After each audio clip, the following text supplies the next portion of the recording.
She didn't even look at Imani when she did it. That was the part that stayed. Not the crystal shattering. Not the champagne soaking through the uniform. Not the cold marble rushing up to meet her knees.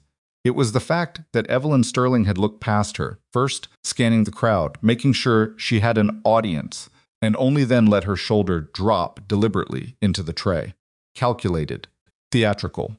Cruel in a way that only someone who has never once feared consequences can manage. And as Imani lay on that ballroom floor, blood beginning to rise where broken glass had found her palm, surrounded by the sound of people laughing, actually laughing, she thought the same thing she had thought 100 times before in 100 smaller rooms: just disappear. Make yourself small. Get through it. But then something changed, and nothing was ever the same after that. If you've ever been in a room where everyone treated you like you didn't deserve to be there, then this story is for you. Stay with us until the very end, because what happens next is the kind of thing people don't believe until they watch it happen in front of their own eyes. Subscribe to our channel so you never miss a story like this one. Hit that like button and drop a comment telling us what city or country you're watching from. I genuinely want to see how far this story travels. Now let's go back to where it all began. The kitchen smelled like burnt sugar and ambition, and Imani Holloway had learned to love both. She had been on her feet since 4 that morning, which wasn't unusual. What was unusual was the size of the job. The Meridian Hotel ballroom seated 600 guests for the annual Caldwell Foundation Gala, and the pastry component had been handed to executive chef Roland Voss, who had in turn handed every single element of actual creation to Imani, while fully intending to take every ounce of credit. This was also not unusual. What Imani had created that evening was not a standard gala dessert. It wasn't the kind of thing you produce to fill a plate and send out to people who aren't really paying attention. It had started 3 weeks earlier when she'd stood in the walk-in cooler, staring at a flat of fresh blackberries and thought, smoked chili. The combination had made no logical sense, and she had spent 4 days testing ratios anyway, adjusting the heat, pulling back on the sugar, adding a hand-spun caramel element that required almost 40 minutes of careful attention and could collapse entirely if the temperature shifted wrong. The result was a dark chocolate tart that did something unusual to the person eating it. It moved through sweetness, then something deeper and earthier, and then right at the end, just when you thought you understood what it was, the chili arrived. Not aggressively, almost gently, like a secret. Imani knew it was the best thing she had ever made. She also knew that Roland Voss would describe it in the first person, my signature, my process, my interpretation, and that not a single person in that ballroom would know her name by the end of the evening. She was pulling the final tray from the oven when Roland came through the kitchen doors. He was a tall man, broad through the shoulders, the kind of person who moved through spaces like he owned them regardless of whether that was true. He had been a respected chef in Chicago for a long time, and some of that reputation was earned. The problem was that somewhere around the time he turned 50, the creativity had left him and the ego had stayed, and he had spent the years since surviving on other people's ideas while making very sure those people never got any visibility. He stopped beside Imani's station, looked at the tarts cooling on the rack, and said nothing for a moment. Then, "You're wearing that jacket again." Imani glanced down. Her chef jacket was a size or 2 larger than she actually needed. A habit she had developed years earlier when a previous employer had made a comment about her figure that she still heard sometimes at 3 in the morning when she couldn't sleep. The oversized jacket made her feel less exposed somehow. She had never quite been able to explain it to anyone, and she had stopped trying. "Yes, chef. You look like you're wearing a tent," Roland said. Not cruelly, exactly. He always delivered these observations in a mild, almost clinical tone that made them harder to respond to. Guests sometimes walk through. First impressions. The guests don't usually come back here. That's not the point. He picked up one of the tarts, examined the chocolate surface, set it back down. The point is presentation matters. All of it. Not just what goes on the plate. Imani had been working for Roland Voss for 3 years. She had learned to recognize when he was warming up to something and when he was already finished. He was finished. She lowered her eyes, the way she always did, and went back to work. "These go out in 40 minutes, he said over his shoulder as he walked away. "Make sure the caramel hasn't seized." The caramel had not seized. The caramel was perfect. Imani knew this because she had been managing caramel since she was 19 years old and had burned herself badly enough the first time to understand exactly what she was doing wrong, and had spent every hour since making sure she never repeated the mistake. She was good. She knew she was good. That was the particular cruelty of her situation. She was not someone suffering under the illusion that she had more talent than she possessed. She had exactly as much talent as she believed she had, and possibly more, and Roland Voss knew it and used it and paid her the same salary he had offered her 3 years ago because she kept accepting it. Why she kept accepting it was something she thought about on the bus home sometimes, and then pushed back down again before she arrived, because examining it too closely felt dangerous. The 40 minutes passed. The dessert course went out. Imani cleaned her station. She was washing the last of the copper pans when the sous chef, a young Guatemalan man named Dario, who was one of the few people in that kitchen who had ever spoken to her like she was a full person, came through the swinging door with an expression she had never seen on his face before. Imani. His voice was strange. Someone out there is asking for you. She turned off the water. For me. The guy at table 4. She didn't know what table 4 meant. The kitchen didn't operate on table numbers. That was front of house language. But Dario's expression made her put down the towel. Which guy? The Korean guy. The one they put the extra security around.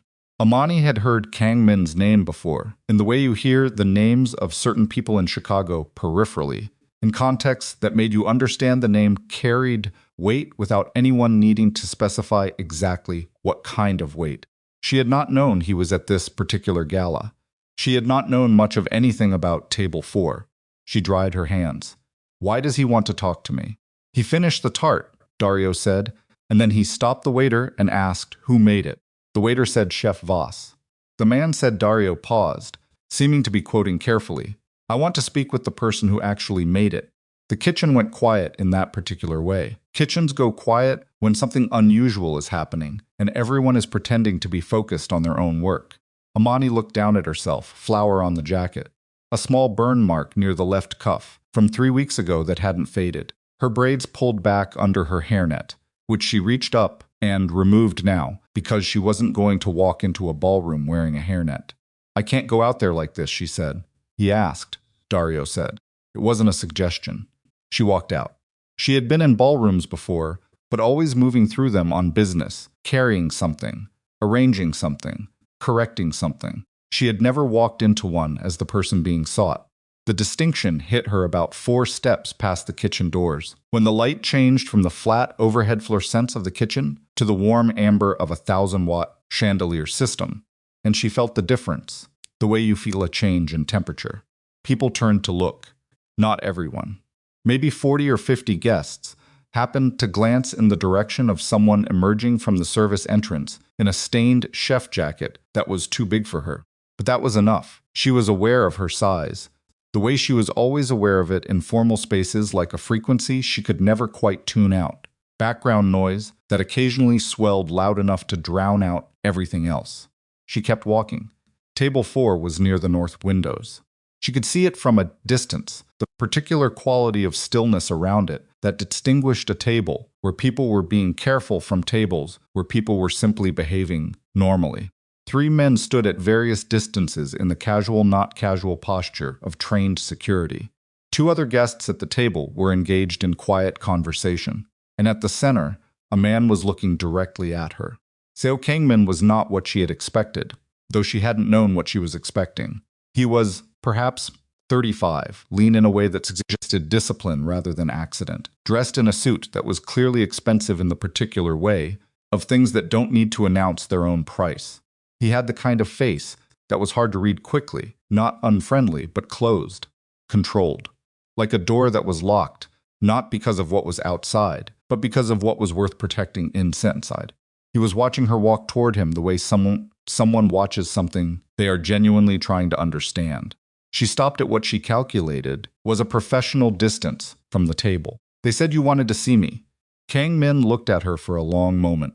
The dessert plate in front of him was empty, the chocolate shell cleanly broken, the caramel gone. This came from you? He said.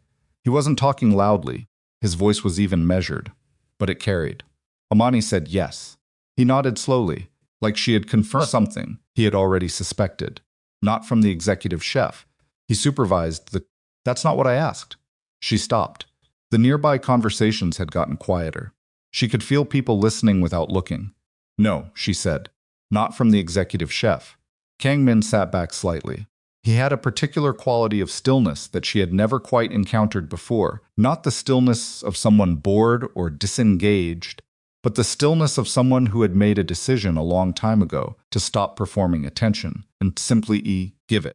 Then you are the most talented person in this room, he said. The words landed in a silence that Imani had not anticipated. She waited for the qualifier, the for what you do, or the in the kitchen, or the considering that she had learned to expect from compliments, the small built-in diminishment that kept them from meaning too much. It didn't come. Kang-min reached for his water glass. The conversation around them gradually resumed, and Imani stood there for a moment in the strange clarity of having been seen genuinely, plainly, without caveat, by someone who clearly had very little reason to pretend.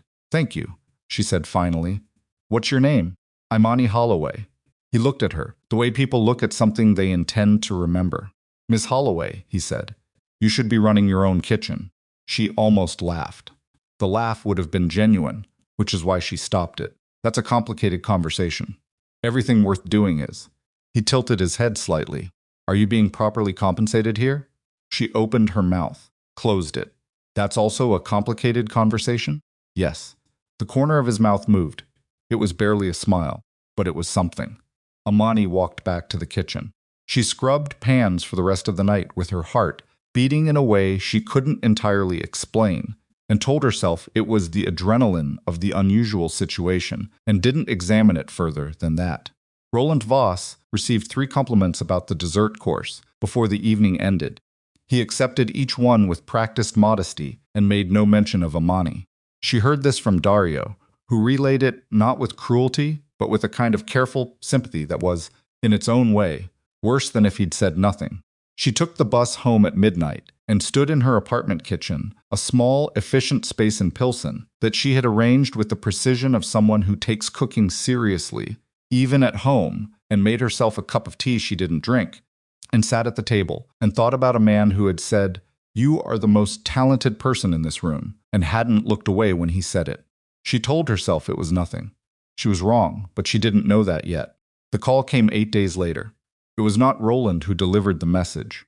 It was the hotel's catering manager, a thin, nervously efficient woman named Patricia, who came to find Imani during prep and asked if she could step away for a moment, and then handed her a card with a phone number on it and said, "Since," with an expression somewhere between impressed and alarmed, that someone from an investment group associated with Seo Kang-min had contacted the hotel to inquire about Imani's professional availability. Imani looked at the card for a while. "Professional availability for what?" she asked. "A private chef position," Patricia paused. "Long-term. Residential." The number on the card had a downtown Chicago area code. The card itself was heavy stock, almost cream-colored, with no logo and no title, just a name. James P. and the number. Imani put the card in her jacket pocket. She thought about it while she made stock. She thought about it while she broke down the prep list for the following day. She thought about Roland's voice that morning when he'd stood over her shoulder during plating and said, without looking at her, that her chocolate work was getting sloppy, which it wasn't, which both of them knew. She called the number during her break, standing in the alley behind the hotel with her back to the service door, and a wind coming off the lake that was cold enough to be unreasonable for October. James Pack answered on the second ring. He was polite and precise and spoke about the position with the careful language of someone who has been instructed to be generous without being specific. Private chef. Primary residence on the lakefront. Pastry focus with broader kitchen responsibility as desired. Compensation that he mentioned as a range, the lower end of which was almost double what Roland Voss paid her. And the employer? Imani said. "You've met him," James Pack said. She had assumed as much, but hearing it confirmed made something shift in her chest. She pressed her back against the brick wall and looked at the gray Chicago sky above the alley. "I want to understand the situation more clearly before I agreed to anything," she said. "That's completely reasonable," James Pack said. Would you be available to meet Mr. Seo Thursday afternoon? She almost said she would need to check her schedule. She worked Thursday afternoons. She had never once in 3 years taken a Thursday afternoon for anything that wasn't Roland Voss's kitchen. Yes, she said. She hung up. She stood in the alley for another minute. The wind found the gap between her collar and her neck. She went back inside. That night she told no one. The penthouse was on the 43rd floor of a building that occupied a corner of the lakefront in a way that made it feel like it had been placed there specifically to remind the city that certain kinds of money have different rules about what's possible. Imani came up in the elevator with a woman from the household staff who introduced herself as Min-ji, spoke in the efficient and courteous manner of someone who has been doing this job a long time, and told Imani Mr. Seo was on a call but would be available in 20 minutes. Imani stood in a room with floor-to-ceiling windows overlooking Lake Michigan and tried not to look like someone who had never stood in a room like this before, which was difficult because she had never stood in a room like this before. The lake was gray-green in the October light. She could see a container ship far out near the horizon, moving slowly enough to seem stationary. She thought about her kitchen in Pilsen, the scarred countertop, the window that looked into the wall of the adjacent building, the single good knife she kept wrapped in a cloth in the second drawer. "You're looking at the ship," said a voice behind her. She turned.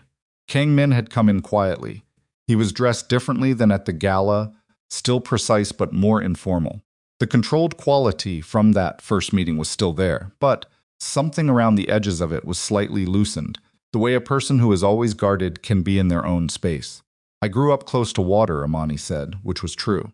She had spent the first 12 years of her life in a neighborhood in Gary, Indiana, close enough to the lakefront that she could sometimes smell it when the wind was right. He nodded. "Sit, please." She sat across from him at a table near the windows. Min-ji appeared with coffee, disappeared again. Kang-min wrapped both hands around his cup and looked at her with the same quality of direct attention she remembered from the gala. "I'll be straightforward with you," he said. "I'd prefer that. The position is genuine. The compensation is what James described. The situation is," he paused, choosing the word carefully, "somewhat unusual. You're offering to pay someone substantially more than market rate to cook for one person," Imani said. "That's already unusual." "That's true." He didn't smile. "Exactly." But something in his expression acknowledged the observation.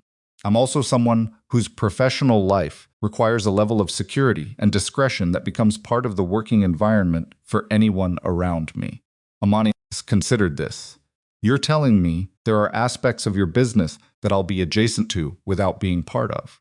"Yes. And the discretion part covers what I observe as well as what I'm told." He looked at her. "You understand things quickly." "I've worked in professional kitchens my whole career," she said. "Learning to understand what's actually being said underneath what's being said is basic survival." The silence that followed was not uncomfortable. Kang-min turned his cup slightly on its saucer, a small, thoughtful gesture.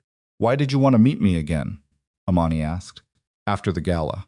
"Specifically me." He was quiet for a moment. "Because what you made that evening was built by someone who understood that the point wasn't to impress. It was to tell the truth about what those ingredients were capable of." He looked out at the lake briefly, then back. "I don't encounter that often. In any context." Imani let that settle. "And you thought the appropriate response was to offer me a job." "I thought the appropriate response was to make sure you were in a situation where the work could actually be yours." She sat with that. "You knew about Roland." "I made some inquiries." He said it without apology. She should have found that intrusive. She was aware, sitting across from him, that the correct response to learning that a man she had met once had investigated her professional circumstances was at minimum unease, and probably something stronger. What she actually felt was difficult to name. Not quite relief. Something adjacent to it. "I'll need to give notice," she said. "Of course, 2 weeks." "That's fine." She stood, and he stood when she did, which she had not expected. She picked up her bag. "Mr. Seo," she said, "if I take this position, I need to be clear about something. Go ahead. The work is mine. I'm not someone who produces things for other people to claim. If that becomes the situation, I'll leave." He looked at her steadily. "I don't need to claim someone else's work," he said. "I have enough of my own." She believed him. She wasn't entirely sure why, but she did. She took the elevator back down 43 floors and walked out onto the lakefront and stood in the October wind for a full minute before flagging a cab. Because she needed the air, because something had shifted and she needed to feel the ground solid under her feet before she went anywhere. She gave Roland Voss her notice the following Monday. He received it the way she had expected him to, with a flash of genuine surprise, followed by a performance of professional indifference that didn't quite cover the surprise beneath it. He made a comment about the wisdom of leaving stable employment. He made another comment about her prospects being somewhat limited given her specific profile, which is understood to mean her size, her race, or both. He said it mildly, in the same clinical tone he always used, and she stood across from him in the kitchen that had been her primary world for 3 years, and felt, for the first time, entirely unafraid of him. "I'll finish out the 2 weeks," she said. Roland said something about documenting her recipes before she left, which was so brazen she almost respected it. She said she would do her best to transfer relevant information in the careful, neutral language of someone who has been in enough professional situations to know how to make a statement that cannot later be quoted. She didn't document a single recipe. She carried every one of them out of that kitchen in her own memory, where they had always lived, where Roland Voss had never actually been. On her last day, Dario hugged her. 2 of the prep cooks shook her hand. One of the dishwashers, a 60-year-old Haitian man named Bernard, who had worked that kitchen for 11 years and spoken to Imani exactly 4 times, found her when she was collecting the last of her personal items from her locker and said, "Wherever you're going, I hope they deserve you." She held it together until she got to the bus stop. Then she sat down on the bench and let the thing she'd been holding back all day move through her, and she didn't try to stop it, because she was alone and the bus wasn't coming for 6 minutes, and she had earned it. When the bus came, she got on. She didn't look back at the hotel. She was done with that. The first weeks in the penthouse kitchen remade her understanding of what it was possible to do when constraints were removed. The kitchen itself was extraordinary, not in a showy way, but in the way of things built by someone who actually knew what they were looking at. Professional-grade equipment, properly maintained, storage that made sense. A walk-in that was organized by someone with a system rather than by whoever happened to be nearby when a delivery arrived. For the first 3 days, Imani moved through it slowly, opening drawers and cabinets, running her hands along the equipment, learning its particular personality, the way you learn a new instrument.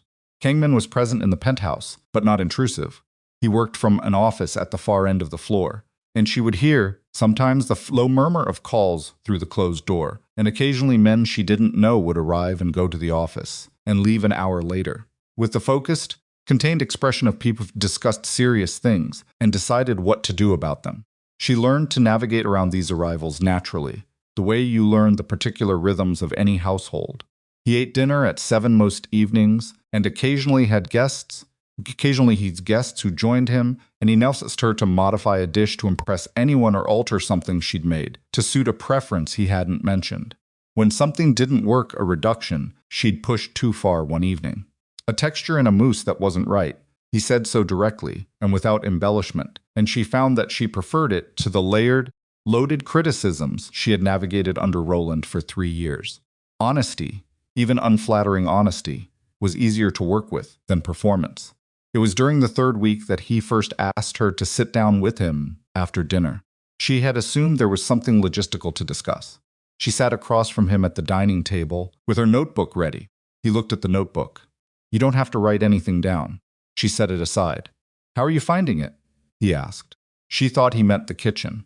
The convection system in the oven runs about 4 degrees hot on the left side. "I'm compensating. Otherwise it's honestly. It's the best equipped kitchen I've worked in." He nodded. "I meant generally. How are you finding it?" The situation. She looked at him. He was watching her, with the same quality of attention she had noticed from the beginning present, in a way that felt deliberate, like a choice he was continuously making, rather than a default state. "It's different," she said. "Different how?" She thought about how to answer that honestly. "I'm used to kitchens where I had to be smaller than I actually was," she said. "Smaller professionally, I mean. What I made had to go out under someone else's name, so they didn't feel threatened by it. That's you develop habits around that. You learn to preemptively minimize yourself so the people around you feel comfortable. She paused. That habit is hard to turn off, even when the situation doesn't require it. Kang-min was quiet for a moment. I've noticed, he said. She felt something tighten in her chest. Noticed what? The way you sometimes reduce yourself in conversation. Qualify things you don't need to qualify. Take up less space than you're entitled to. He said it without particular emotion. The way he said most things. You don't have to do that here. It was a simple statement. It was not, in the scheme of things, a dramatic one. And yet something in Imani's throat went tight in a way she hadn't anticipated, because no one had said that to her before, not in the way he said it, without softening it into a compliment or qualifying it into a suggestion. Just a plain statement of fact. You don't have to do that here. Thank you, she said. He poured more tea into her cup without asking if she wanted it, which she did. They sat in a quiet that was comfortable in a way that surprised her, because comfortable silences with people she barely knew were not something she had experienced often. She stayed for almost another hour. They talked about food, about the experience of heat and sweetness, and how the brain processes complexity, about the difference between technique and instinct, about a meal he'd had in Seoul at 17 that had made him understand for the first time that eating was not just biology, but something closer to memory made physical.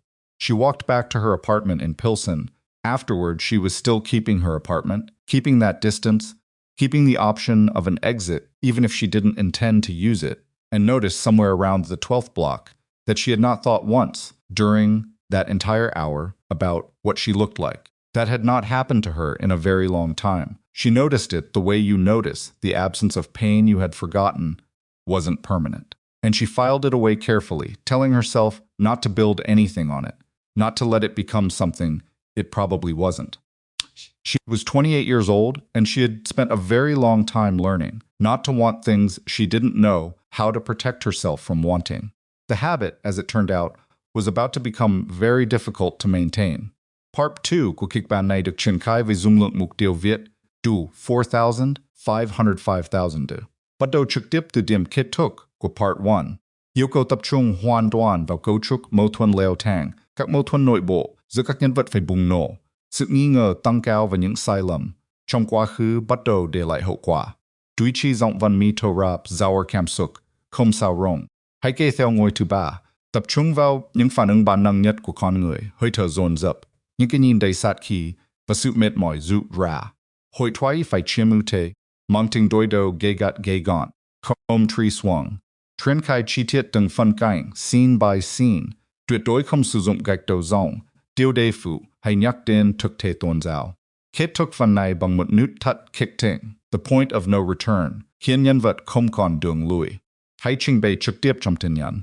Viết cực kỳ chi tiết từng hành động nhỏ. Nếu đạt giới hạn phản hồi trước khi đủ dung lượng, hãy dừng lại ở một câu đang dở để tôi ra lệnh viết tiếp. Chỉ dẫn bắt buộc.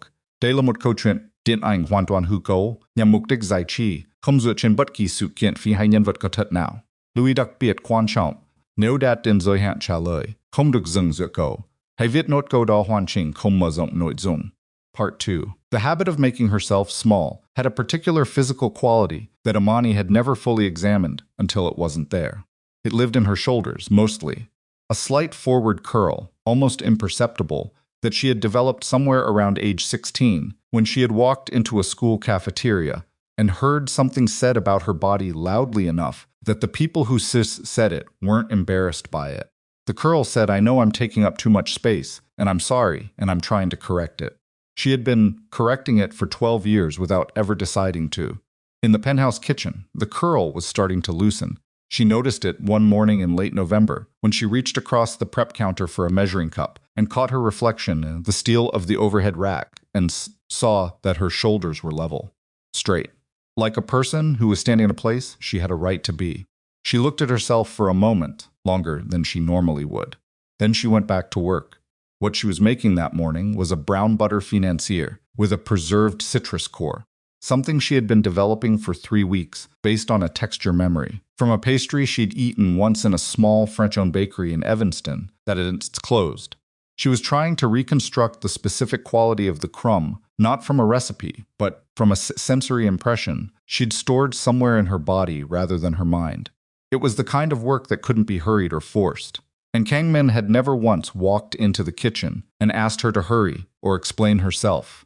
That patience she was learning, not passive. It was a quality he appeared to have actively built in himself, like a muscle. She was pulling the first test batch from the oven when his voice came from behind her. There's something I need to tell you about this evening. She set the pan on the rack and turned.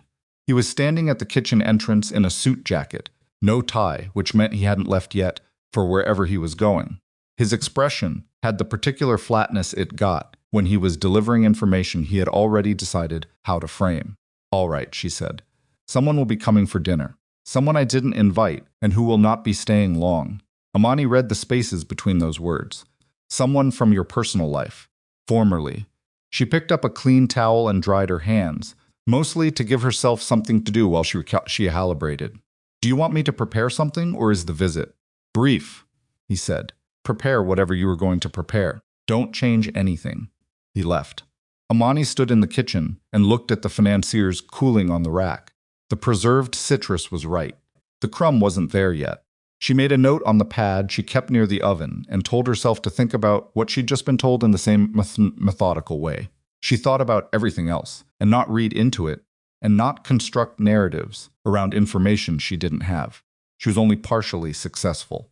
Evelyn Sterling arrived at 7:15. Imani heard her before she saw her. The specific acoustics of heels on the penthouse's hardwood floor had a precision to them, a deliberate interval between each step that communicated something about the person walking. Imani was plating when the sound came from the hallway, and then there were voices, Kang-min's even and contained. Another voice that was female and warm on the surface, in the practiced way of people who have learned to weaponize warmth. She did not go out. Minji came into the kitchen twice during the next 40 minutes to warm for wine, and her face each time was professionally blank, in a way that told Imani, who had learned to read professional blankness, that something in the dining room was requiring effort. At 8 o'clock, Kang-min came to the kitchen himself. Could you bring the dessert course through? He said. His voice was even. His jaw was slightly tight. She looked at him. Of course, she plated 2 financiers. She hadn't finished troubleshooting the crumb, but the flavor was there, and carried them out on a tray with the preserved citrus sauce, in a separate pour vessel because she liked giving people the option of adding it themselves. The dining room stopped when she walked in. Stopped was the accurate word. The conversation, whatever it had been, ceased at a specific point, which was the point at which Evelyn Sterling saw Imani carrying the tray. Evelyn was beautiful in the particular way of women who have had every resource applied to the project of their appearance for their entire lives, which didn't mean she wasn't genuinely beautiful, only that it was impossible to know how much of it was bone structure and how much was infrastructure. She was perhaps 32, dressed in something ivory that fit her in a way that suggested it had been made specifically for her body, which it probably had. Her hair was dark and arranged simply, the kind of simplicity that costs more than complicated. She looked at Imani the way you look at something that has appeared in a space where you did not expect to find it. Imani set the tray down and placed the plates without rushing, the way she always did, with the efficiency of someone who has plated 10,000 things and developed the muscle memory for it. This is Imani Holloway, Kang-min said. She manages the kitchen. Oh, Evelyn said. The word was perfectly calibrated. Not rude enough to be called rude. Just enough to convey that the information had been received and filed in a category that was not particularly significant. How lovely. Imani met her eyes for exactly the amount of time that was appropriate, and then looked at Kang-min. The citrus sauce is separate if you want to add it. The financier is still warm. Thank you, he said. She went back to the kitchen. She finished cleaning her station. She wrapped what needed wrapping. She heard the conversation resume, in the dining room quieter now, more deliberate in its pacing, with longer silences between exchanges that suggested something was being negotiated rather than discussed. She did not try to hear the words. At 8:45, the heel sounds crossed the hardwood again toward the elevator. A few more words. The elevator doors. Silence. Kang-min came to the kitchen doorway at 9. I'm sorry about that, he said. Imani had not been expecting an apology. She turned from the sink. You don't need to apologize for having guests. For the situation, he said. Evelyn and I ended something that she considers unfinished. She looked at him carefully. This was more personal information than he had offered in 6 weeks of working together. He appeared aware of that, because there was a slight tension in the way he was standing, like he had said more than he intended, and was deciding whether to walk it back. Is it? She asked, unfinished. He held her gaze. No. The word was simple and complete, and left no room for interpretation. She nodded once and turned back to the sink. The financier was close, he said behind her. The texture isn't right yet. I know, she said. I'll fix it. She heard him leave. She stood at the sink with her hands under the water and thought about the word no and how he had said it and whether she was constructing meaning where there was only information. She was probably constructing meaning. She told herself to stop. She did not stop. The text from an unknown number came at 11:15 that night. She was at her Pilsen apartment, the kitchen light on, her second attempt at the financier crumb cooling on the counter. She couldn't leave a problem alone once it had her. It was both her best quality and a significant personal inconvenience when her phone buzzed. You should know what you're getting yourself into. The man you work for runs half the illegal shipping operations through the port of Chicago at whatever he's told you about his business is approximately 10% of what's actually true. I'm not your enemy. Consider this friendly, no name. No contact information beyond the number itself. Imani read it twice. Then she set the phone face down on the counter and looked at the financier. The crumb still wasn't right. She thought about the text. She thought about everything she already knew, or had chosen not to examine, about what kind of organization required the level of security she'd observed, moving through the penthouse. She thought about the careful, deliberate way Kang-min had described his business as somewhat unusual during their first meeting, and the way she had understood that to mean exactly what it meant and had decided to proceed anyway. She had not been naive. She had made a choice with incomplete information in the way that most people make most significant choices. She picked up the phone. She typed, "Who is this?" No response came. She put the phone down again and went back to the financier problem and did not sleep until nearly 2 in the morning, at which point the crumb texture was correct, and she was too tired to feel anything about the text except a low-grade wariness that she filed away and decided to deal with in daylight. In daylight, she told Kang-min. She drove to the penthouse. The next morning, she had a key now, a small thing he had given her during the second week without ceremony. Just here. It's more efficient, and found him in the kitchen already, which was unusual, drinking coffee and reading something on a tablet that he closed when she came in. She put her bag down and handed him her phone with the message open. He read it. His face did not change in any dramatic way, but something around his eyes went very still. When did this come? 11:15 last night. He handed the phone back. You should have called me. It was 11:15. He looked at her. Imani. If something like this comes again any time, any hour you call me. The use of her first name was not something he did often. She registered it without commenting on it. Okay, she said. Do you know who it is? He turned to the window.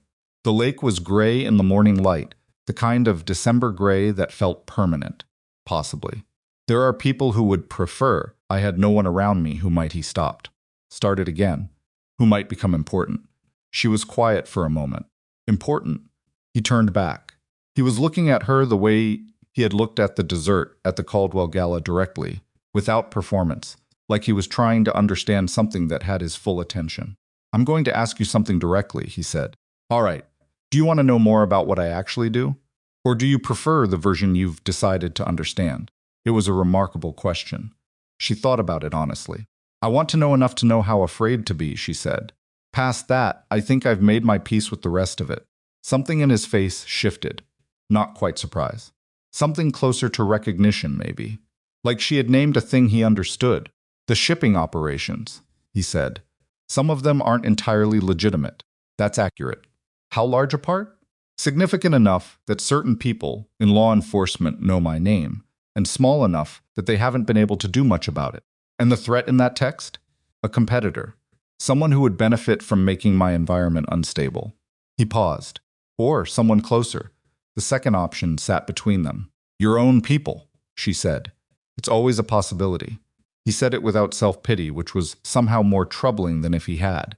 Loyalty in my world has a shorter shelf life than in most. She looked at him for a long moment.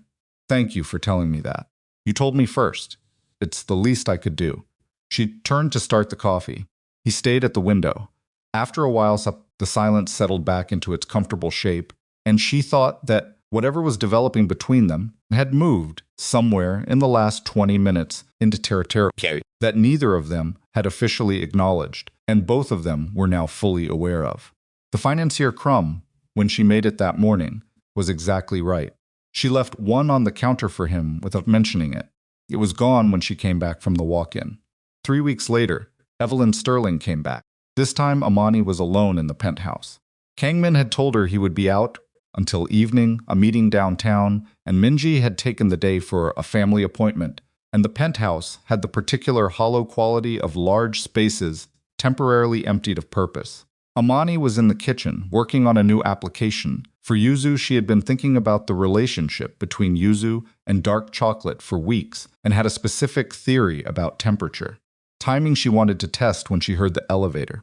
She had a key. Evelyn apparently still had a code. She came into the kitchen doorway and stood there with her coat still on, a long camel-colored thing that made her look like something from a fashion editorial, and looked at Imani the way she had at the dinner. Except that Kang-min wasn't here this time, and the warmth that had been covering the surface before was gone. He's not here, Imani said. She kept her voice even. She kept her hands where they were on the counter. I know, Evelyn said. I came to see you.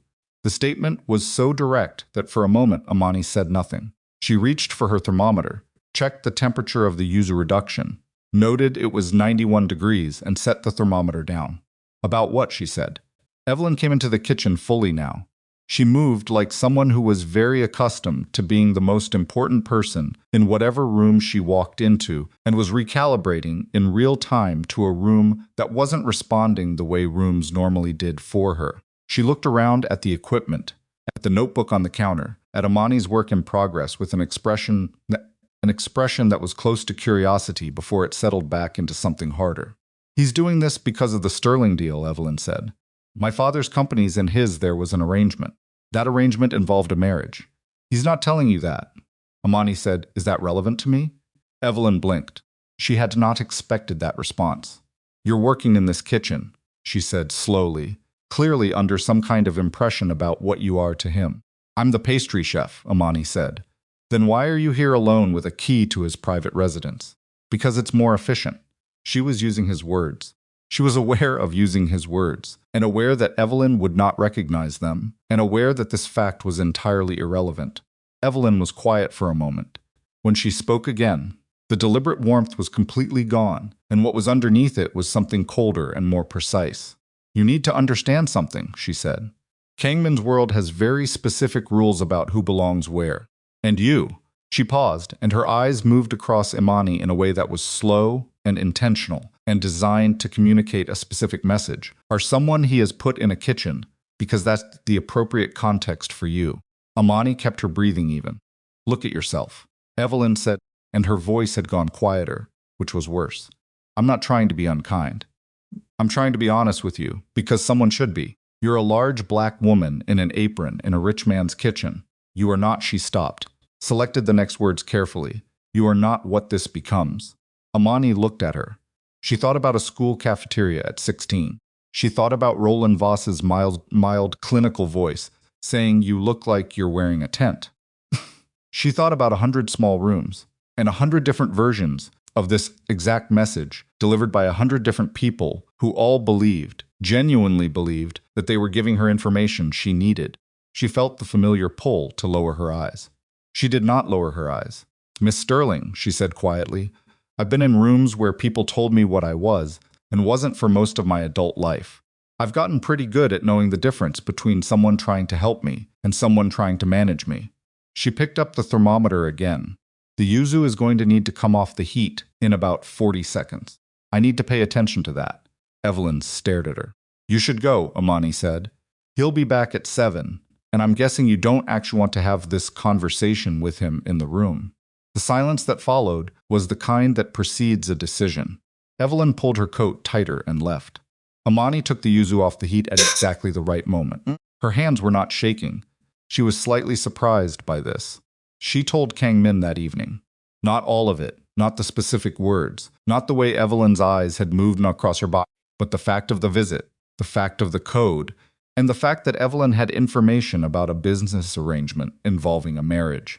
He listened with his arms crossed, and his face doing the thing it did when something had breached a perimeter he had established. When she finished, he was quiet for a moment that felt longer than it was. "The Sterling arrangement," he said finally. "That's what she told you. She said her father's companies, and a marriage that was part of the deal." He moved to the window. December had fully arrived, and the lake was dark by 7 now, just a line of lights from vessels she couldn't identify from this distance. There was an arrangement. It's been over for 2 years. The business components were separated from the other components before it ended. Before you ended it, or before she did. He turned. The look he gave her was not quite sharp and not quite surprised. Something in the middle. Before I did. Imani nodded slowly. She doesn't agree that it's over. No. And the code to the elevator. I'll change it tonight. She started to say something about whether that would be sufficient, and stopped herself because she was not in a position to assess what was or wasn't sufficient in the security logistics of a man whose security requirements were considerably more complex than hers. She was a pastry chef. She had stayed in her lane all her professional life, and it had cost her a great deal. And she was still in this area, in the position of learning where the edges of things were. "She said something to you," Kang-min said. "Not a question. She said several things." "Imani." She looked at him directly. "She told me I was someone you'd put in a kitchen, because that was the appropriate context for me." His expression changed. It was not a large change.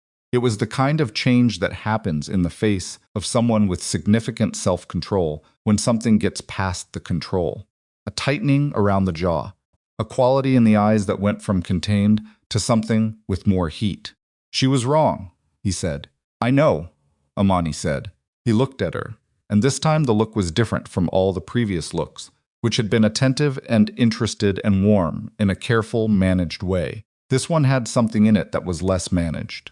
Like the control had slipped a fraction, and whatever was underneath it was something she hadn't been shown before, and he was aware she could see it now. "I need to tell you something," he said. She waited. "The arrangement with the Sterlings, there are financial components still in place. My organization holds debt against 3 of their primary business entities. Evelyn knows this and knows that I could call those in any time I chose to." He paused. "She's been using the threat of certain information about me, about my operations, as leverage against that happening. It's a mutually uncomfortable situation that I have allowed to continue because ending it has costs." Imani absorbed this. What kind of information? The kind that would be more interesting to law enforcement than what they already have. She sat with that for a moment. "So she has something that could genuinely hurt you, hypothetically. And the alternative is you keeping her close enough that she doesn't feel threatened enough to use it. That's been the strategy," he said. "It's a strategy with diminishing returns. Especially now," Imani said. He looked at her. "If she thinks you have a reason to stop managing her carefully," Imani said, "she has less reason to hold back what she has." He was quiet for a long time. Long enough that the building's heating system cycled on and off in the background, and a boat on the lake moved through her peripheral vision and came out the other side. "You understand this world faster than you should," he said. "I understand people," she said. "That part is the same everywhere." Something in the space between them had been shifting for weeks, in the way that plates shift underground invisibly by increments until the moment when the accumulated movement declares itself. She was aware of it in the way you are aware of weather before it arrives. Imani said. "Don't," she said quietly. He stopped. She looked at him. "I need to ask you something, before any of this goes anywhere, that it can't come back from. Go ahead. Is there any part of what's happening between us that is about managing what Evelyn thinks she has on you? Any part of keeping me close that's about making her feel like you have a reason to stop being careful?" The question was a hard thing to ask. It cost her something to ask it. She kept her face level. He held her gaze. He said, "Evelyn is a problem I created before I met you. You are not the solution to that problem. You are something else entirely." "What something else?" He hesitated. And the hesitation was not the hesitation of someone trying to construct the right answer. It was the hesitation of someone who knows the answer and is deciding whether to say it plainly. The first thing he said, that has made me want to handle something carefully in a very long time. She breathed. The boat on the lake had completed its transit across the window and was gone. Okay, she said. Okay, he said. Neither of them moved for a moment. Then she picked up her jacket from the back of the chair because she needed to leave before the space between them collapsed entirely, and she was not ready for that, and she needed to be ready for it when it happened, because she understood somehow that with this man, when it happened, there would be no undoing it. I'll see you tomorrow, she said. Yes, he said. She left. In the elevator, she stood with her back against the wall and looked at the ceiling and felt the thing she had been carefully not naming move through her chest, like something that had been waiting a long time for permission. She was falling in love with him. That was a problem. Not because of who he was or what he did, or the complicated geometry of his life and its dangers and its enemies, but because she still did not fully believe in the bone-deep, private, unperformable way of believing that a man with his life and his world and the easy, controlled elegance of someone who had never had to fight for his own right to exist in a room, could look at her body, her face, her flower-stained hands, her oversized jackets, all of it, and want what he appeared to want. She had been wrong about smaller things and paid for it. She did not know if she could afford to be wrong about this one. The elevator reached the lobby. She walked out into the December cold, and the wind off the lake found her immediately, the way it always did, indifferent and enormous and entirely uninterested in whatever was happening inside her. She walked to her car. She drove home. She did not sleep for a long time. The call from Dario came at 6 in the morning, 2 weeks into the new year. She was awake. She had been awake since 5, which had been happening more often lately, the kind of early waking that isn't about rest, but about something underneath rest that needs to move. I'm sorry to call this early, Dario said. It's fine. What's wrong? He was quiet for a moment, in the way of someone organizing difficult information. Roland announced last night that he's opening his own restaurant, his name only. He told the whole kitchen that the concept is another pause, built around his signature dessert program. He used that phrase, signature dessert program. Imani sat up. He doesn't have a dessert program. He barely has a concept of what dessert is. He has your recipes, Dario said. The documentation you didn't give him, I think he had copies. I think he had copies the whole time, and you didn't know because nobody told you. She was very still. Which recipe, she said. The tart from the Caldwell Gala. He's calling it a Roland original in the press announcement, and 2 or 3 others that I recognized. Imani, he described the chili and the blackberry reduction in the interview, word for word the way you described it to me. She breathed. In. Out. How public is this? She said. Tribune food section. Online already. There are photos. She got up and walked to her kitchen window. The alley behind her building was still dark. One streetlight at the far end, making a small pool of yellow in all that gray. She had made that tart for the first time, at 2 in the morning after 3 weeks of testing, alone in her apartment, with her hands shaking slightly from fatigue and the particular high of having gotten something exactly right. Roland Voss had never touched it. He had eaten it once. He was now building a restaurant on it. Dario, she said. Yeah. Do you still have the prep schedules from that period? The ones with the dates? I can look. The documentation he has. Do you know where he got it? A pause. There was a sous chef before me, Garrett. He left 6 months after you. He and Roland were close. I think Garrett might have been taking photos. Of your station, of your notes. She had always written her experiments in the notebook she kept near the oven. She had always assumed it was private because she had never considered that anyone would have a reason to document it. Okay, she said. Thank you for telling me. What are you going to do? She thought about it. I don't know yet, she said, but I'm going to do something. She hung up. She stood in her dark kitchen in Pilsen with the streetlight at the end of the alley, making its small yellow circle, and thought about 3 years of work. 3 years of coming in early and staying late and testing and failing and testing again, and all of it filed quietly under Roland Voss's name while she received a salary and a chef jacket that was too big and comments delivered in a clinical tone about the space she took up. And now a restaurant. She picked up her phone. She called Kang-min. He answered on the second ring, and his voice had the immediately present quality of someone who had already been awake. There's something I need your help with, she said. Tell me, he said. She told him. When she was finished, he was quiet for exactly 4 seconds, she counted.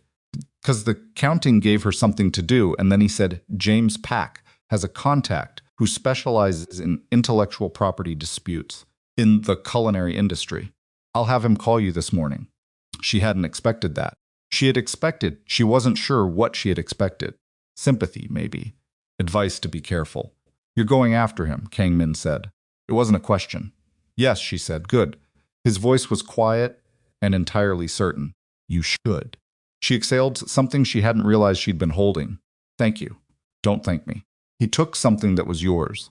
There was a quality in his voice that she hadn't heard before, not anger exactly, but something adjacent to it, something that came from a specific code about what was and wasn't acceptable.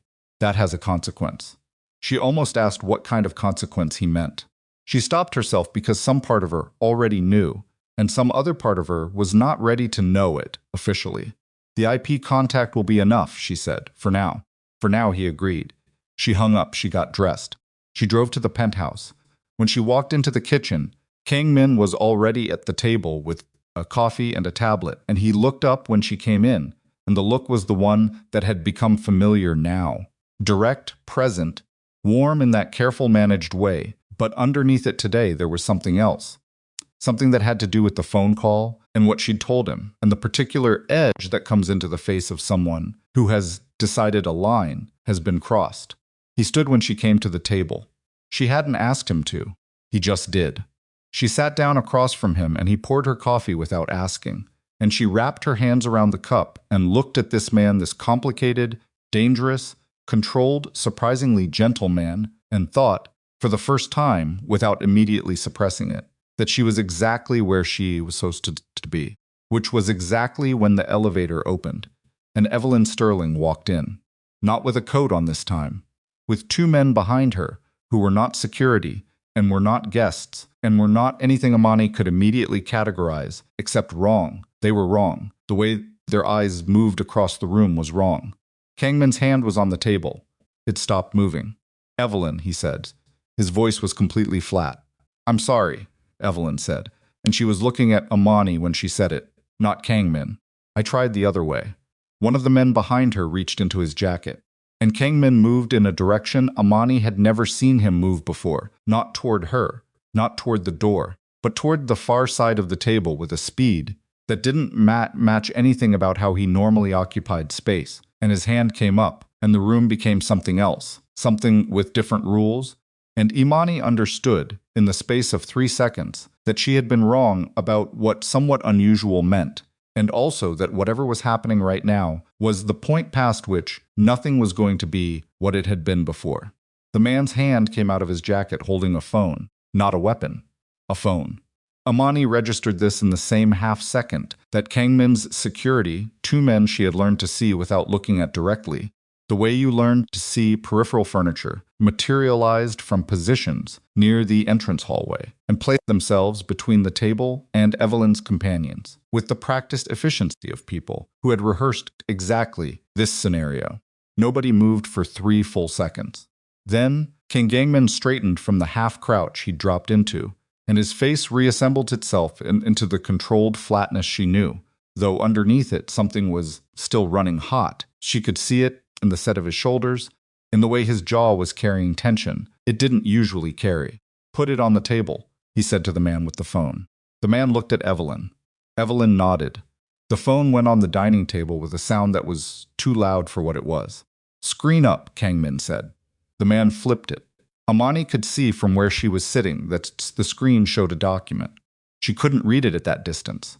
She watched Kang-min look at it, without touching it, the way you look at something you don't want to give the satisfaction of a reaction to. You made copies, he said to Evelyn. I made several copies, Evelyn said. Her voice was steady, whatever she'd been when she came to the kitchen, alone, brittle, performing, working from a script she'd written for a different audience. She was something else, now, harder, more certain. They're distributed. Which means if anything happens to me or to either of these men in the next 24 hours, they go to 4 separate recipients simultaneously. What recipients? 1 federal, 1 press.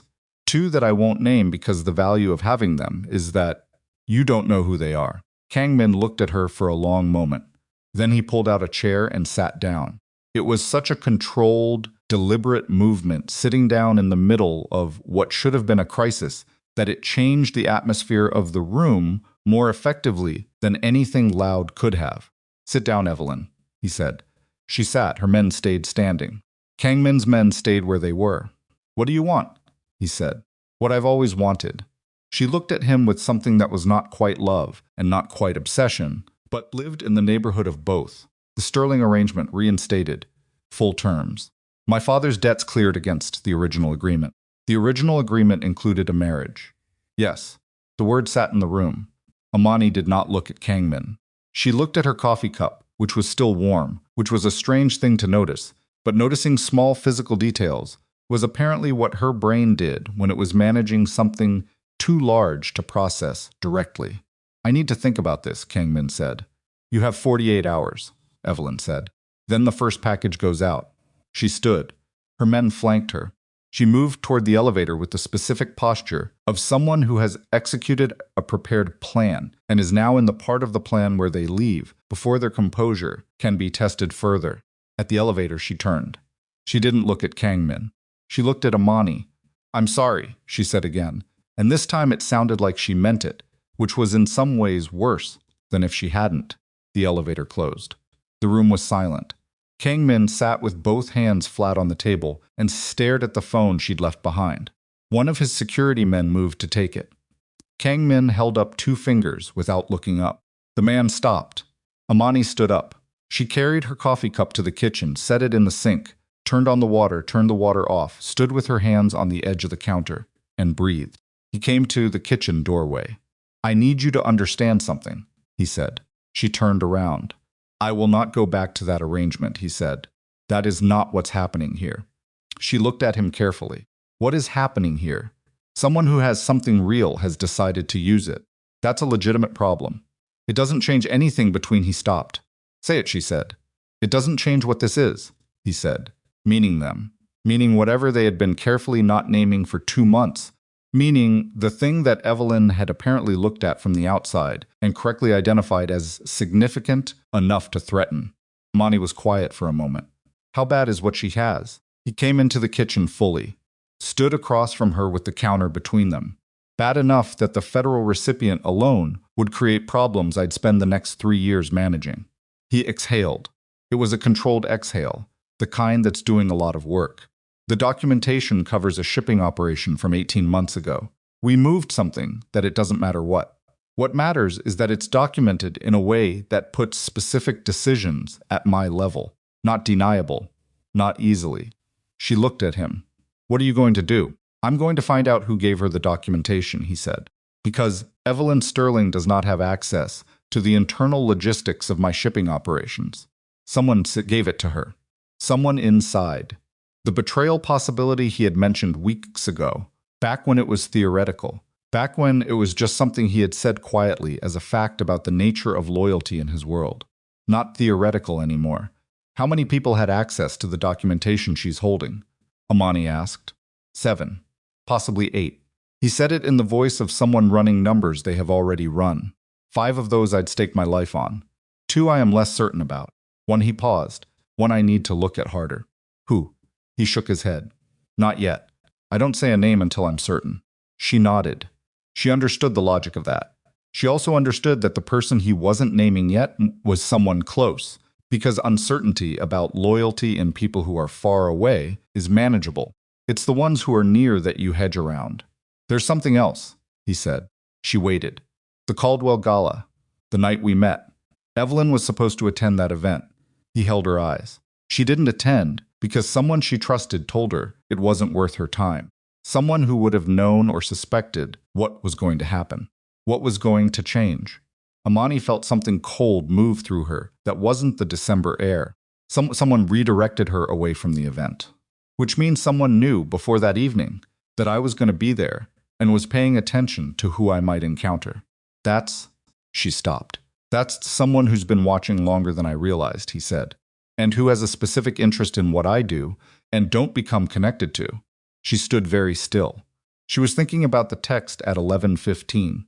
She was thinking about Evelyn, arriving with the phone and the copies, and the 48-hour deadline, with a rehearsed efficiency that didn't match the brittle, performing woman who had come to this kitchen alone and said, "You should know what you're getting yourself into." Evelyn didn't write that text, Imani said. He looked at her. She didn't come to me weeks ago to warn me off. Someone sent me that text, using the threat of Evelyn as the frame. They wanted me to leave. She felt the shape of it assembling. And when I didn't, they moved to the next option, arming Evelyn directly. Kang-min was very still. Someone close to you is trying to use Evelyn to end this, Imani said, meaning them, because they think I'm a vulnerability. The silence in the kitchen had a different quality than all the silences before it. Yes, he said. And they gave Evelyn the documentation as leverage, so that she'd do the work of separating us, either by making you go back to the arrangement, or by making me afraid enough to leave. Yes. 2 objectives with 1 action, she said. Removing me and neutralizing a rival's leverage over the information simultaneously. Because if Evelyn succeeds in reinstating the arrangement, she has no reason to release what she has. He was looking at her with an expression she hadn't seen on him before. It wasn't quite admiration. It was more like the look of someone recalculating a thing they thought they understood. "Stop," she said. "Stop what? Looking at me like that. We need to think about this practically." He almost smiled. It dissolved before it fully arrived. "All right, practically. You have 48 hours. You need to identify the person inside before they realize you're looking. And you need Evelyn neutralized without triggering the distribution." She paused. "Is there anyone in her circle you trust enough to use as a channel?" "Possibly her brother, Marcus Sterling. He's always been the reasonable one. Can you reach him without Evelyn knowing?" "Tonight. Then do that. And the shipping documentation, is there a version of the truth that's less damaging than what she has? A corrected narrative that covers enough of the same ground that she can't distinguish between releasing what she has and releasing something she was given?" He looked at her. "You're describing a counter document. I'm describing giving her something she thinks is the original, something that was never real." He was quiet for a long moment. "That requires someone inside the federal pipeline. You don't have that." "I might." He said it carefully. "But using it creates a different debt." She spread her hands. "I don't have better options. I'm a pastry chef." "You are significantly more than a pastry chef," he said. And the way he said, it was so plain and unperformative that she had to look away for a moment, out the window, at the gray December lake that was always there, indifferent and enormous. "Tell me what you need from me," she said. "I need you to go back to your apartment tonight," he said. "I need to make some calls, and I need to know you're somewhere that isn't here." She wanted to argue. She felt the argument forming about how being in her apartment in Pilsen was not meaningfully safer than being in a penthouse with trained security. And then she looked at his face and understood that what he was actually asking was to have one. Less thing to manage while he managed everything else, and that this was not an unreasonable thing to ask. "Call me," she said, "when I know something." "Kang-min." She said his name directly, the way she rarely did. "Call me even when you don't." He held her eyes. "Yes," he said. She got her jacket and her bag. He walked her to the elevator. At the elevator door she turned, and they were closer than they usually stood, and neither of them moved back. He reached up and adjusted the collar of her jacket where it had folded wrong at the back, and the gesture was so quiet and so ordinary that something in her chest did a thing she was unprepared for. "Be careful," he said. "You too," she said. She got in the elevator. The doors closed. She drove back to Pilsen and sat in her apartment and did not turn on any lights for a while and thought about what it meant to be inside a situation that had been moving toward this specific point for longer than she'd been part of it, and how the most dangerous thing was not the thing you could see coming, but the thing that had already arrived. She made tea. She didn't drink it. She went to bed at 11 and lay in the dark and waited for her phone to ring. It rang at 2:17 in the morning. Not Kang-min. Dario Imani. His voice was wrong. Something happened. She sat up. "Tell me." "There was a fire. At your station, the documents, the prep notes, the notebooks you left at the hotel when you worked for Roland." He paused. "His restaurant's design studio. It burned tonight.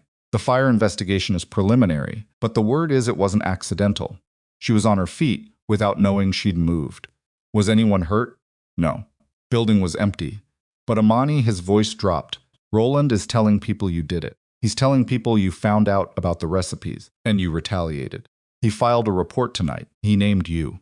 She stood in her dark apartment and felt the specific coldness of a person being accused of something they didn't do, while the actual perpetrator was already several steps ahead of the story. She called Kang-min immediately. He answered before it rang twice, and she knew from the quality of his voice that he was already awake, already aware, already in the middle of something. I know, he said before she spoke. Roland is saying I set the fire. I know. It wasn't Roland. She felt something shift. What? The fire at his studio was set tonight by someone who wanted to eliminate the documentation you were building against him, the prep schedules, the dated notes, the evidence that the recipes were yours. Someone who knew exactly what Dario was gathering and needed it gone before it became formal. He paused. The same someone who gave Evelyn the shipping documentation. The shape of it went cold and clear in her mind. It's the same person, she said. Yes, they're destroying your business leverage and my legal leverage simultaneously. Her voice was very steady. She noticed this. She thought it was probably shock. And framing me for the fire puts me in a position where I'm legally compromised, which means you have a reason to distance yourself from me. 3 objectives, he said. You counted 2 earlier.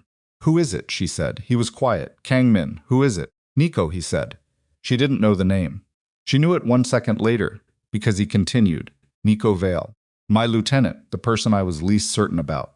His voice had the quality of something that has been struck and is still ringing.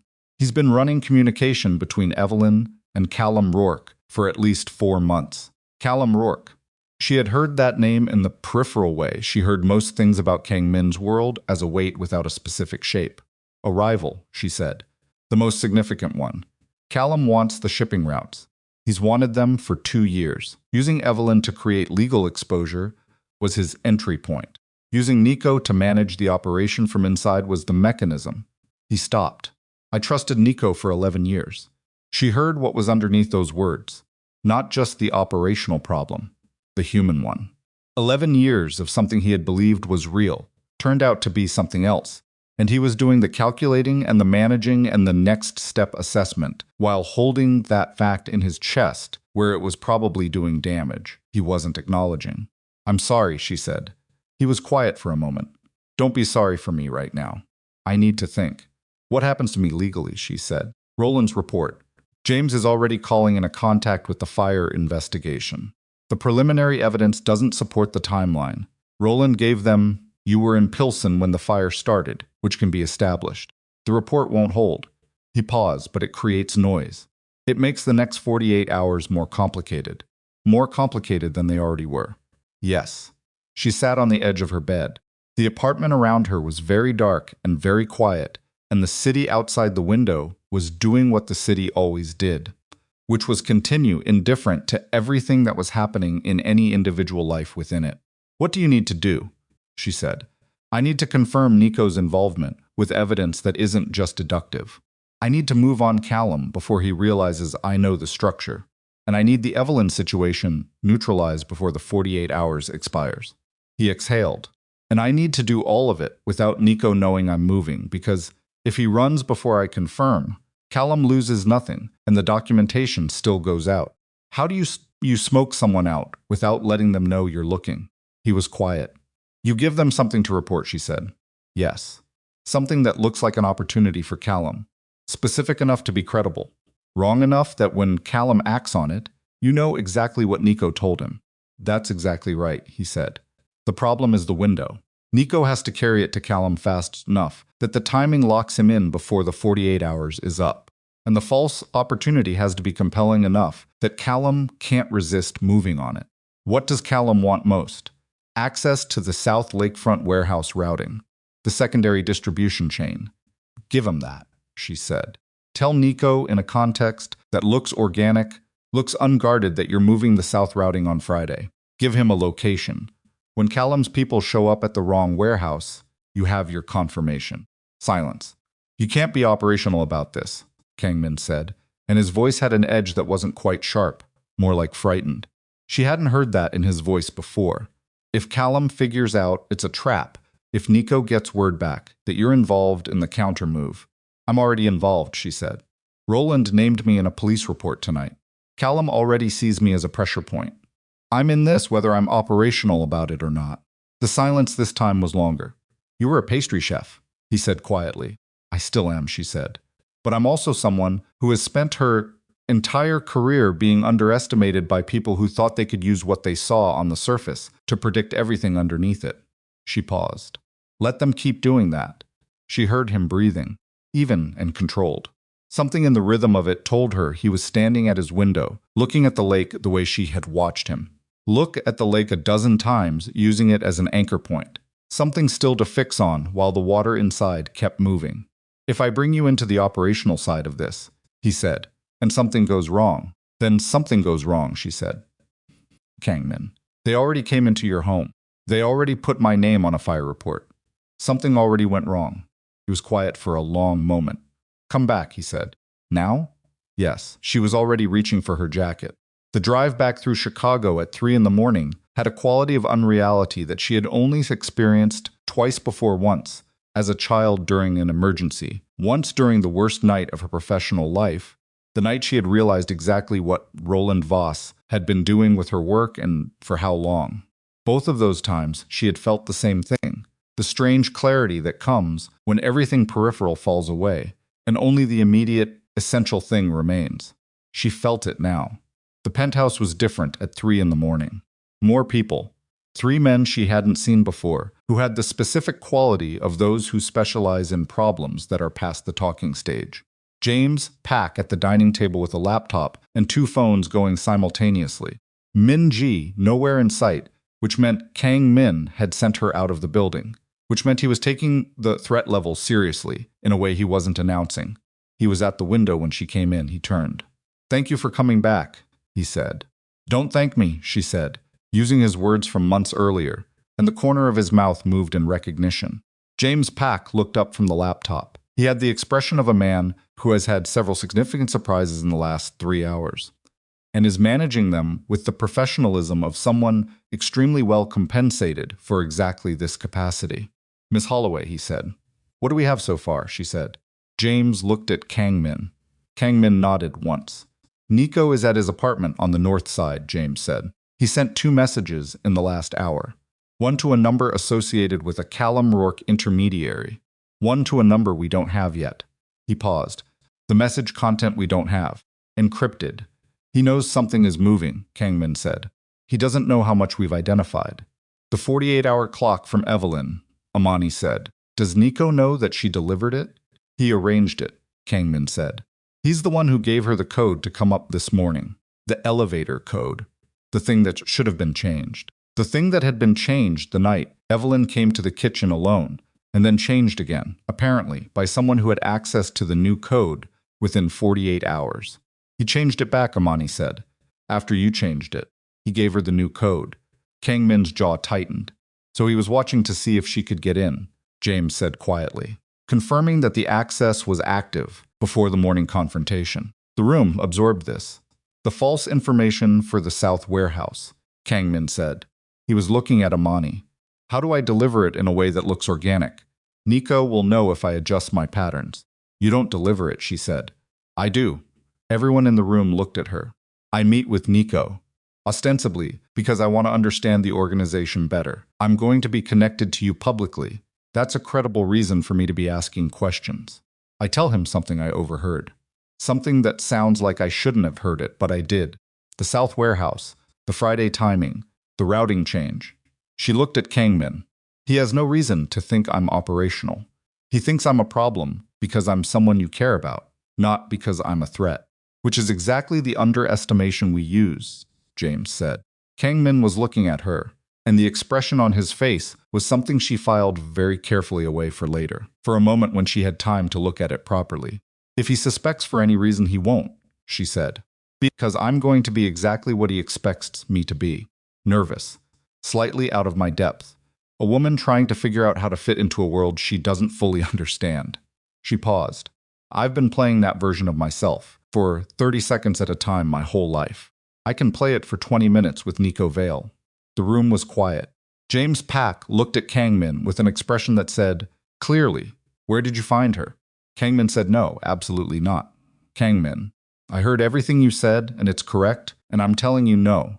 His voice was very level. Because if I miscalculate how much Nico knows, if he's already past the point of subtlety and into the point of removal, I am not putting you in a room with him. She looked at him steadily. Then what's the alternative? He turned back to the window. She watched his reflection in the glass, the set of his shoulders, the way his hands were at his sides, and, perfectly still, the posture of someone running every available option through a system that is giving back the same answer each time. James, he said finally, what's the fastest we can move on the Evelyn documentation without triggering distribution? Marcus Sterling agreed to a call tonight, James said. He's willing to broker.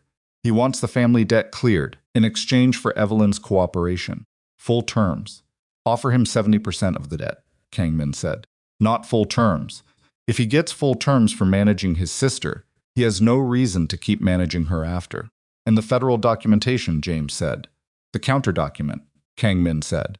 He glanced at Imani. How long to prepare something credible? Depends on who we're substituting it through, James said. Chen Kang-min said, naming someone who existed in the infrastructure of his world at a level Imani hadn't had access to, a name that made James Pack pause for exactly a second before he nodded. 12 hours, James said, maybe 10. We have 38 before Evelyn's deadline, Kang-min said. That gives us time to move on Nico after the documentation is neutralized. If Evelyn has nothing to threaten with, Nico loses his primary piece. He still has Callum, Imani said. Callum without leverage is manageable, Kang-min said. Callum without the documentation and without Evelyn's cooperation is operating blind. He turned from the window. His face had resettled into the controlled flatness, but she knew it now well enough to see what was underneath it, the 11-year grief of a betrayal he was managing, while the operational problem required all his attention. We do it this way, without you in a room with Nico. She looked at him for a long moment. She wanted to argue. She believed her plan was faster and more reliable, and had the specific advantage of being unexpected. She was not wrong about any of those things. She also looked at his face and understood that there were things he could manage, and there were things that fell outside the edges of his considerable capacity for management, and she, apparently, was one of them. All right, she said. He released a breath. But I'm staying here, she said. For the duration. I'm not going back to Pilsen. He nodded. Guest room is at the end of the hall. I know where it is. She went to the kitchen. She put on water for coffee because it was 3:15 in the morning and none of them were going to sleep, and she understood in the particular bone-level way of someone raised to express care through feeding people that what she could do right now while the men in the other room worked the problem was keep them functional. She made coffee. She made food that nobody asked for. She brought it to the dining table and set it down without ceremony, and James Pack took a sandwich without looking up from his laptop and ate it over the keyboard, and Kang-min drank the coffee standing. Up, still at the window, still looking at the lake, she went back to the kitchen.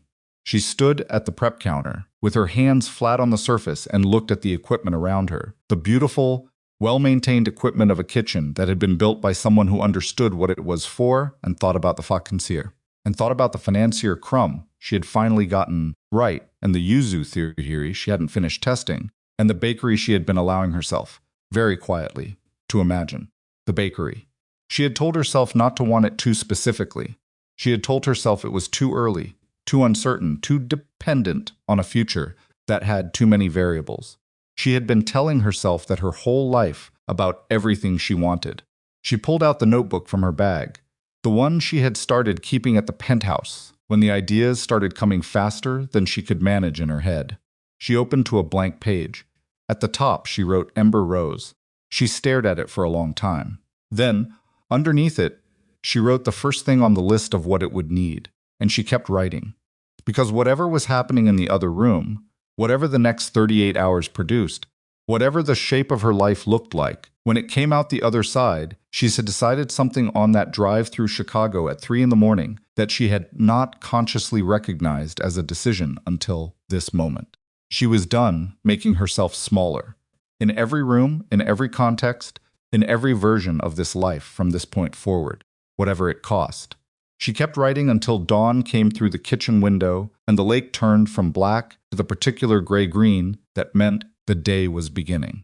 And somewhere in the city, in an apartment on the north side, a man named Nico Vale was sending messages he believed were invisible, making arrangements he believed were undetected, operating in the confidence of someone who had not yet discovered that the woman he had dismissed as an irrelevant variable was sitting in his employer's kitchen at sunrise, writing down the name of what she was going to build, and had already decided she would not be stopped. Dawn came through the kitchen window in increments. First, a lightening of the black to something almost purple, then a gray that was the specific gray of Chicago in January, then a pale, thin light that fell across the prep counter and made everything look exactly as exhausted as it was. Imani had filled 11 pages of the notebook. She hadn't planned to.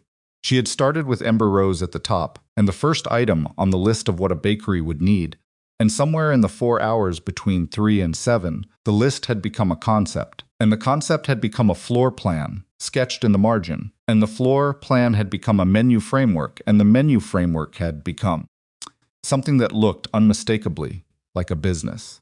She closed the notebook when she heard Kang-min's voice change register in the other room, not louder, quieter, the kind of quiet that means something has happened.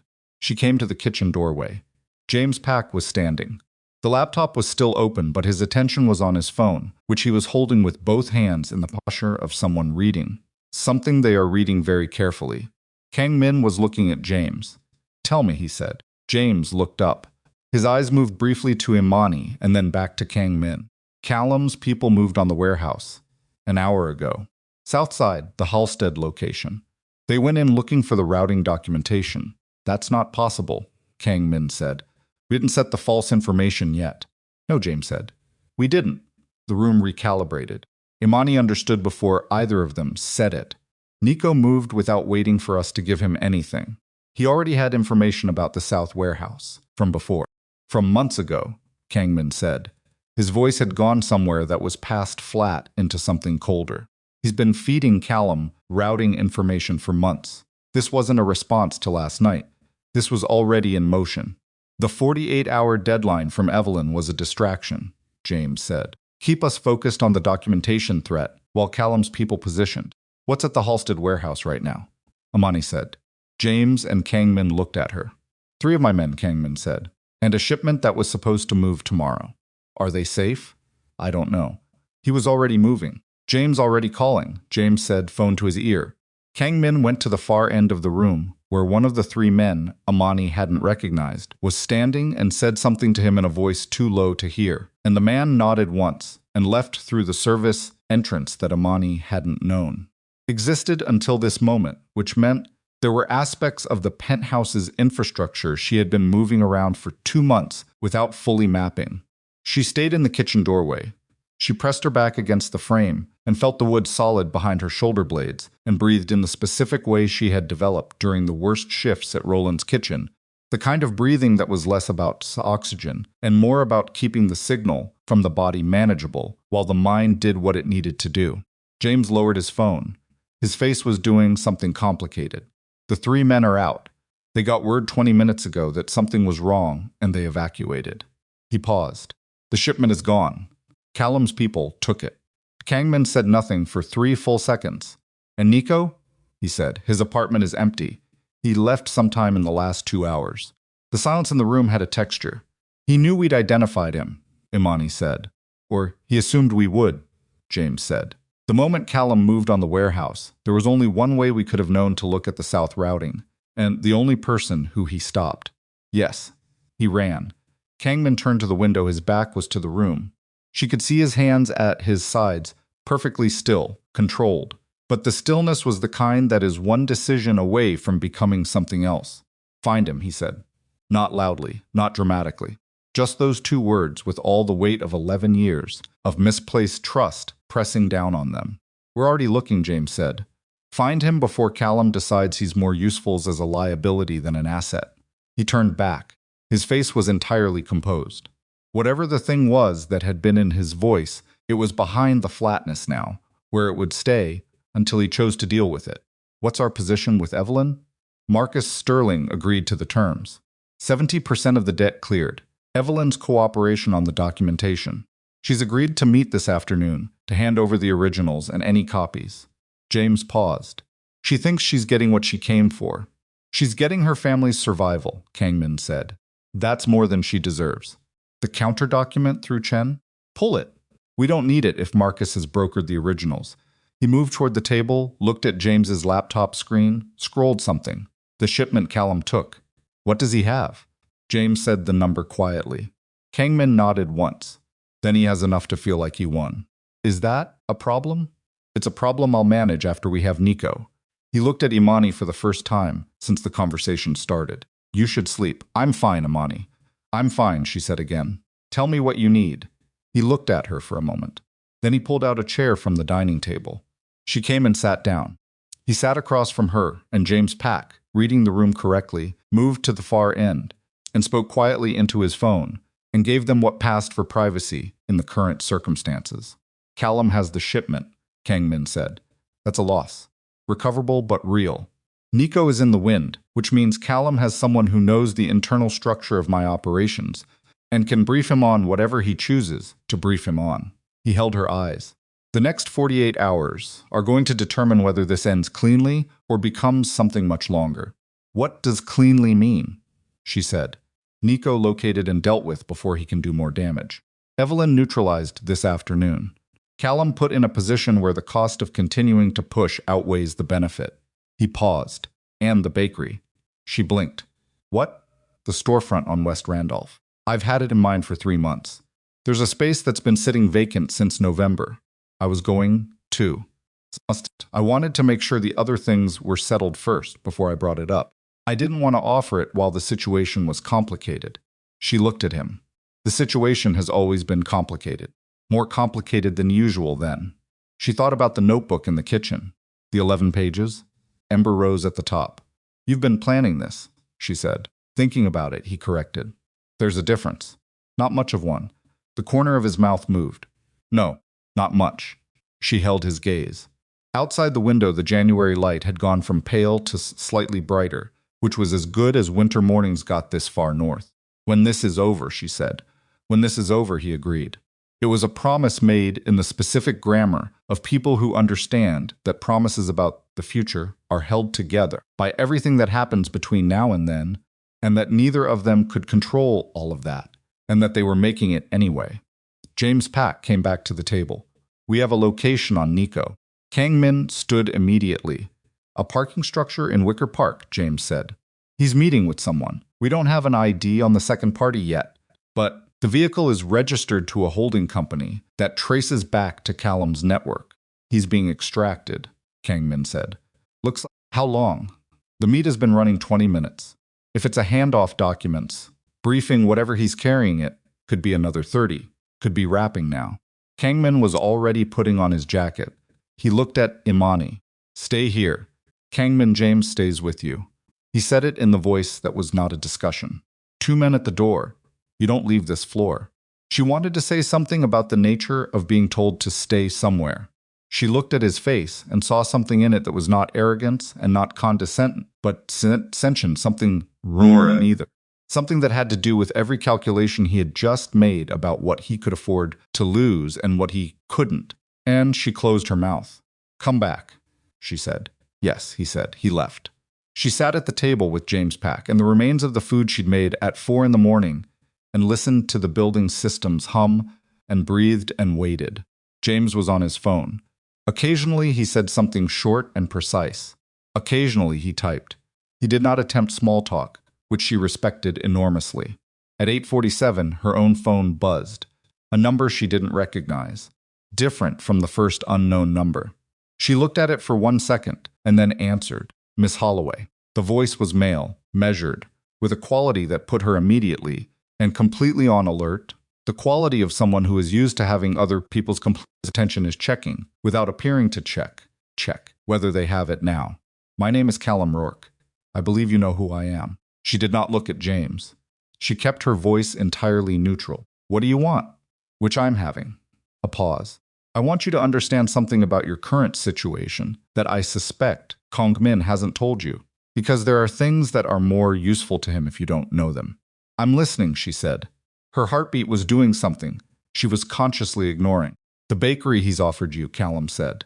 The space on West Randolph. He's mentioned it? The fact that he knew about it, the specific detail of West Randolph, went through her like cold water. She did not react audibly. What about it? The building is owned by a holding company that Kang-min controls through 3 layers of intermediary. Using it as the premises for your business puts you in a legal relationship with his financial infrastructure, whether you understand that or not. Another pause, which means if his operations ever become a formal federal interest more than they already are, your business is potentially exposed as an asset in that network. She sat completely still. I'm not telling you this to threaten you, Callum said. I'm telling you this because you are a talented woman who has been maneuvered by the people around her for her entire career. And I have a specific and genuine respect for talent that is being misused. What do you want? She said again, more precisely this time. I want you to walk away, he said. From the penthouse, from Kang-min, from the situation entirely. In exchange, I can offer you a genuine business arrangement for the bakery premises, not connected to anyone's legal liability. Startup capital, and a clean separation from everything that's about to become very complicated for Seo Kang-min in the next 72 hours. Her hand was very steady on the phone. She noticed this. And if I don't, then you're part of the infrastructure when it falls, Callum said, which is a shame. For someone with your capabilities, that's a waste. She breathed in. Out, Mr. Rourke, she said. I'm going to need to think about this. Of course. The voice was warm. Reasonable, the voice of someone who is so accustomed to being the most dangerous person in a room that they can afford to sound warm and reasonable. You have until noon. After that, the conversation I'm having with a federal contact becomes more specific. He hung up. She lowered the phone. James Pack was looking at her. Who was he said? Callum Rourke, she said. James's chair scraped back. He was on his phone to Kang-min in 4 seconds. She listened to him relay the call in precise, efficient language and watched his face as he listened to the response, and when he lowered the phone, his expression had the particular quality of someone who has received an instruction they understand the necessity of and do not personally like. He says, do not respond until he's back, James said. I know, she said. She looked at the phone in her hand. She thought about what Callum had said. She ran it carefully, the way she ran flavors, separating the components, identifying what was real and what was there to create an impression, finding the thing underneath the thing. The information about the building's ownership was possibly true. That was the part designed to land, to do damage, to create the specific doubt that would be hardest to argue away, because it concerned something she genuinely didn't know. The rest of it was architecture. The language of respect for her talent, the framing of Kang-min as someone maneuvering her, the offer of a clean alternative it was constructed to appeal to exactly the vulnerabilities that anyone who had looked at her life from the outside would correctly identify. The history of having her work taken, the caution about wanting too much, the part of her that still, underneath everything, was not entirely certain she deserved the thing she was reaching for. He had done his homework. She gave him that. She put her phone face down on the table. I'm going to make more coffee, she said to James Pack. Thank you, he said. She went to the kitchen. She filled the kettle. She stood at the counter and thought about the West Randolph building, and what it meant if Callum was right about the ownership structure, and what it meant if he was wrong, and whether the distinction ultimately changed anything about what she was going to do. She decided it didn't. She made the coffee. Kang-min came back at 10:12. She knew before she saw his face that the parking structure had not gone the way he wanted. She knew it from the way the service entrance opened. From the sound of voices that were too controlled and too brief, from the 1-second gap between the door and the moment he appeared in the main room that was the gap of someone gathering themselves before their scene. He came in. He looked at her. Nico is gone, he said. Callum extracted him. Before we got there. 30-second window, he set his keys on the table with a sound that was more forced than he intended. He was in a vehicle and out of the structure before our people were in position. James was already at the laptop. Nico's phone is dark. Whatever he's using now is clean. Callum has him, Kang-min said. It came out in the voice of a man who has been hit and is deciding what to do about that. Which means everything Nico knows about our operations, our routing, our contacts, Callum has it. Not everything, Imani said. He looked at her. Nico knows what Nico was given access to. She said, You said you were least certain about him, which probably means the access you gave him had limits you didn't advertise. Kang-min was quiet for a moment.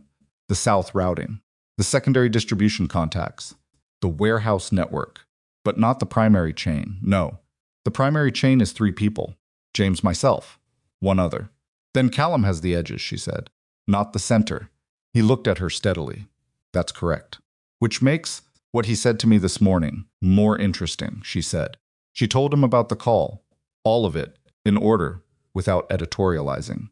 She watched his face as she spoke, the controlled flatness, the single moment when the mention of West Randolph broke the surface briefly and then was contained. When she finished, he said, the building's ownership.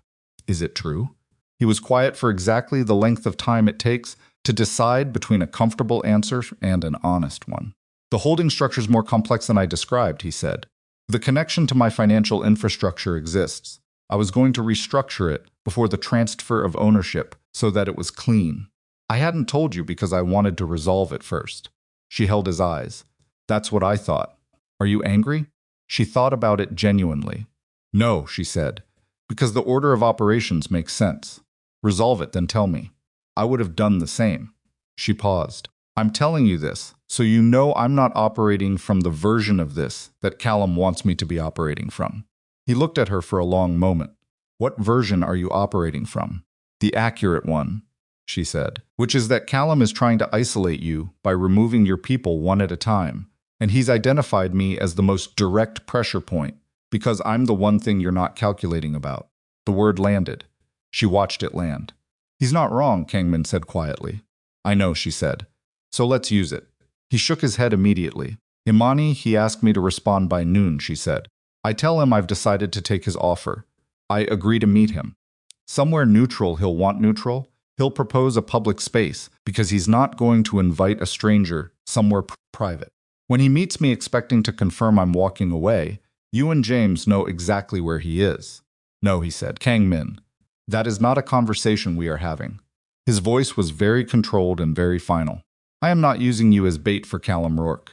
That conversation is closed. She looked at him. He looked back at her. Neither of them moved. James Pack was studying his laptop screen, with the expression of someone who has decided wisely, not to exist for the next 90 seconds. Then what, she said. Then we do this the other way. He came to the table, sat down, pulled the laptop toward him. The shipment Callum took last night. He can't move it without the secondary distribution contacts. Nico has some of them, but not all of them. Without the full contact chain, the shipment sits. He looked at James. We make it known, quietly, through one channel, that we're willing to negotiate the release of the remaining contacts in exchange for a sit-down. He'll know it's a trap, James said. He'll know it might be a trap, Kang-min said. That's different. If he thinks there's a real chance of getting the contacts, he has to weigh that against the risk. And Callum Rourke does not like leaving value on the table. Where? James said. Kang-min named a location. A warehouse on the river, not one Nico had known about, not one in the South routing network, one that existed in the primary chain that Nico hadn't been given access to. A location that was Kang-min's in a way that meant the geography was his advantage, not Callum's. The Halstead meet was Callum's ground, Kang-min said. This is mine. If he brings more people than we can manage, James began. He'll bring exactly as many as he thinks the situation warrants, Kang-min said, which is a number I can estimate based on 15 years of watching how Callum manages risk. He looked up from the laptop. Get Torres and Reyes. Tell them to go to the river location now, quietly. James stood and left the room with his phone already in motion.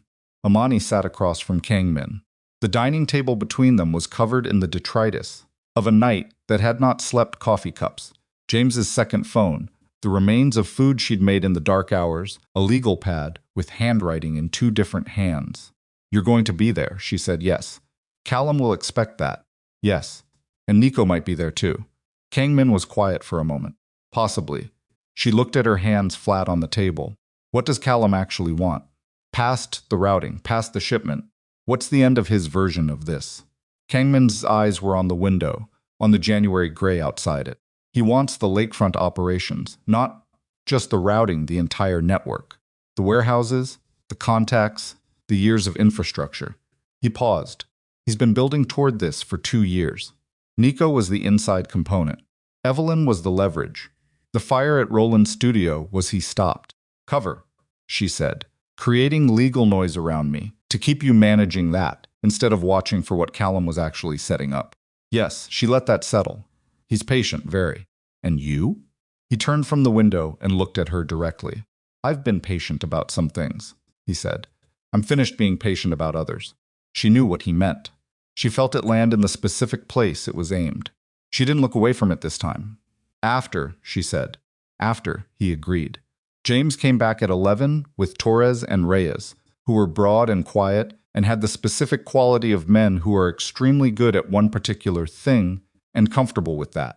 They conferred with Kang-min in the language of logistics and positioning, and Imani listened without participating because this was the part she didn't have the vocabulary for yet, and she was honest enough with herself to know it. At 11:45, Kang-min's phone rang. He looked at the screen. Something moved in his face. Callum, he said, he answered. He put it on speaker and set it on the table, and everyone in the room went still. Callum's voice was exactly what Imani had heard that morning, warm, measured, the voice of someone who has made a decision and is executing it from a position of comfort. I understand you want to have a conversation. I understand you have something of mine, Kang-min said. A business difference, Callum said. These things happen. I'd like to resolve it without further complication. Then come and talk. Where? Kang-min gave the river location. Silence on the other end, not long. 3 seconds. The length of a man evaluating a proposal against a mental model of what it could mean. When? Callum said, 4 o'clock. Another pause. I'll need to bring people. Bring whoever you feel you need, Kang-min said. I'll do the same. And the woman? Callum said. Miss Holloway. Is she part of this conversation? Kang-min looked at Imani across the table. She held his gaze and gave the smallest, single nod. She'll be there, Kang-min said. Callum made a sound that was almost appreciative. All right, he said, 4 o'clock. He hung up. The room was very quiet. Torres looked at Kang-min. You're bringing her. She's already in it, Kang-min said. Callum made her part of it the moment he called her this morning. If she's not there, he knows we're not negotiating in good faith. Torres said nothing further. He had the expression of someone who disagrees and knows that saying so will not change anything. Imani looked at Kang-min. You just changed your mind. You changed it for me, he said. When you held Callum's call and didn't give him anything until you understood what he was doing. He paused. You're not bait. You're a person who knows exactly what Callum thinks of her and can use that. There's a difference, she said. Yes, he said. You know the difference. That's what matters. She breathed. Her heart was doing the thing. She was not letting herself monitor too carefully. What's my role when we're in the room with him? You sit next to me, he said. You say nothing unless I ask you a direct question. If something happens, anything you move to the door that Torres will be standing at. You don't stop for anything. You don't wait. And if you need me to do something, I'll tell you. She nodded. All right, Imani. He waited until she looked at him fully. I need you to understand something before 4 o'clock. Whatever Callum says in that room about me, about the building, about any version of what this has been, I need you to have decided already what you believe, because he is going to try to use the uncertainty. She held his eyes. I know what I believe, she said. He looked at her for a moment with the expression she had stored away earlier, the one she hadn't had time to look at properly. She looked at it now. It was not complicated. It was underneath all the control and the flatness, and the 11 years of betrayal he was carrying today like a stone in his chest. It was simply a man looking at the person he loved and needing to know she was still there. I know what I believe, she said again, quietly. Go get ready. He stood. He went to the far room. She heard the low voices of preparation, of logistics, of people arranging themselves to walk into something difficult with their eyes open. She went to the kitchen. She stood at the counter. Her hands were steady. She noticed this and was grateful for it and did not examine it too closely because examining it might undo it. She looked at the notebook, still open to the page where she'd written Ember Rose. She closed it. She put it in her bag. She went to get her coat. At 3:45, they left the penthouse. Kang-min and Torres and Reyes in one vehicle, Imani and James, following 3 minutes behind in a second one, the kind of distance that maintained the appearance of a unified approach while distributing the risk. The River Warehouse was in an industrial block south of the city center, where the architecture was purely functional concrete and steel, and the particular blankness of spaces built for purpose rather than presence. The Chicago River sat 40 yards to the east, gray-brown in the January light, carrying nothing in either direction as far as she could see. She got out of the car. The cold hit her immediately, the lake wind coming around the corner of the warehouse, in a way that found every gap in her coat. She pulled it tighter. James walked beside her without speaking. Torres and Reyes had already disappeared around the building's perimeter. Kang-min was at the warehouse door, and when he saw her come around the corner, he waited until she reached him before he opened it. He said nothing. He didn't need to. Inside, the warehouse smelled of river water and cold concrete, and the particular staleness of a space that functions in intervals with long, empty stretches between. High windows let in flat light that didn't reach the floor fully. Crates along the walls. A cleared space in the center, large enough for the kind of conversation that required room to breathe. 3 of Kang-min's people were already positioned. At intervals, Imani could identify now in a way she couldn't have 2 months ago. She had learned the geometry of these things without realizing she was learning it. They waited. 4 o'clock came. At 4:03, the far door opened. Callum Rourke was shorter than his voice. She had constructed a physical image from the phone call, and it was wrong. He was perhaps 5'10", compact, somewhere in his mid-40s, with the unremarkable face of someone who has survived a long time by not being the most memorable person in the room. He wore a coat that was good but not conspicuous. He moved without the performance of threat that she had seen in men who were performing danger, which meant the danger was real and he had nothing to prove about it. Behind him, 4 men, and behind them, slightly to the left, with the specific look of someone who is trying not to be looked at, Nico Vale. She recognized him from a photograph James had shown her at 7 that morning. 38, compact build, a face that was handsome in a forgettable way, dark eyes that were currently doing the calculation of everyone in the room and stopping briefly on her. She held eye contact for exactly 1 second, and then looked at Callum. Callum was looking at her too. "Ms. Holloway," he said, not warmly, assessingly, like something he had expected to find in one condition and was reevaluating in the condition it was actually in. "Mr. Rourke," she said. He looked at Kang-min. "You brought her. She wanted to be here," Kang-min said. Callum considered this. "Brave," he said. The word could have meant several things. He didn't clarify. They moved toward each other in the center of the room the way people move in these situations, slowly, with the specific deliberateness of everyone being very aware of everyone else's hands. They stopped with 8 feet between them, and the warehouse was very quiet except for the river wind, finding a gap somewhere in the structure and coming through at intervals. "The shipment," Kang-min said. "Already integrated," Callum said. "That's gone. Let's not waste each other's time. Then what are we here to discuss?" Callum spread his hand slightly, a gesture of reasonableness. "A new arrangement. The routing, the warehouse network. I'm not interested in a war for it. Wars are expensive, and they end badly for both sides." He looked at Kang-min. "I want a structure. A formal division of the lakefront operation. South routes to me, north and central, remaining with you. Clean and documented." "Documented," Kang-min said. "Both sides protected," Callum said. Kang-min was quiet. He was doing the thing she had seen him do in smaller situations, looking past the surface of what was being said to the architecture underneath. She waited, watching his face. "And Nico," Kang-min said. A pause. "Nico is with me now," Callum said. "I know that. I'm asking what you intend to do with what Nico knows." Callum's expression was usty and controlled diplomacy. "Nothing that wouldn't be better managed through a formal arrangement between us. Information that becomes irrelevant once we're working in the same direction is information nobody needs to act on." "That's a threat," Imani said. Every head turned. She had not planned to speak. She had planned to sit next to Kang-min and say nothing, and move to Torres at the door if something happened. She had planned this, and then she had heard the architecture of what Callum was building, and her mouth had opened. Callum looked at her. "It's a reality," he said. "There's a difference." "Not structurally," she said.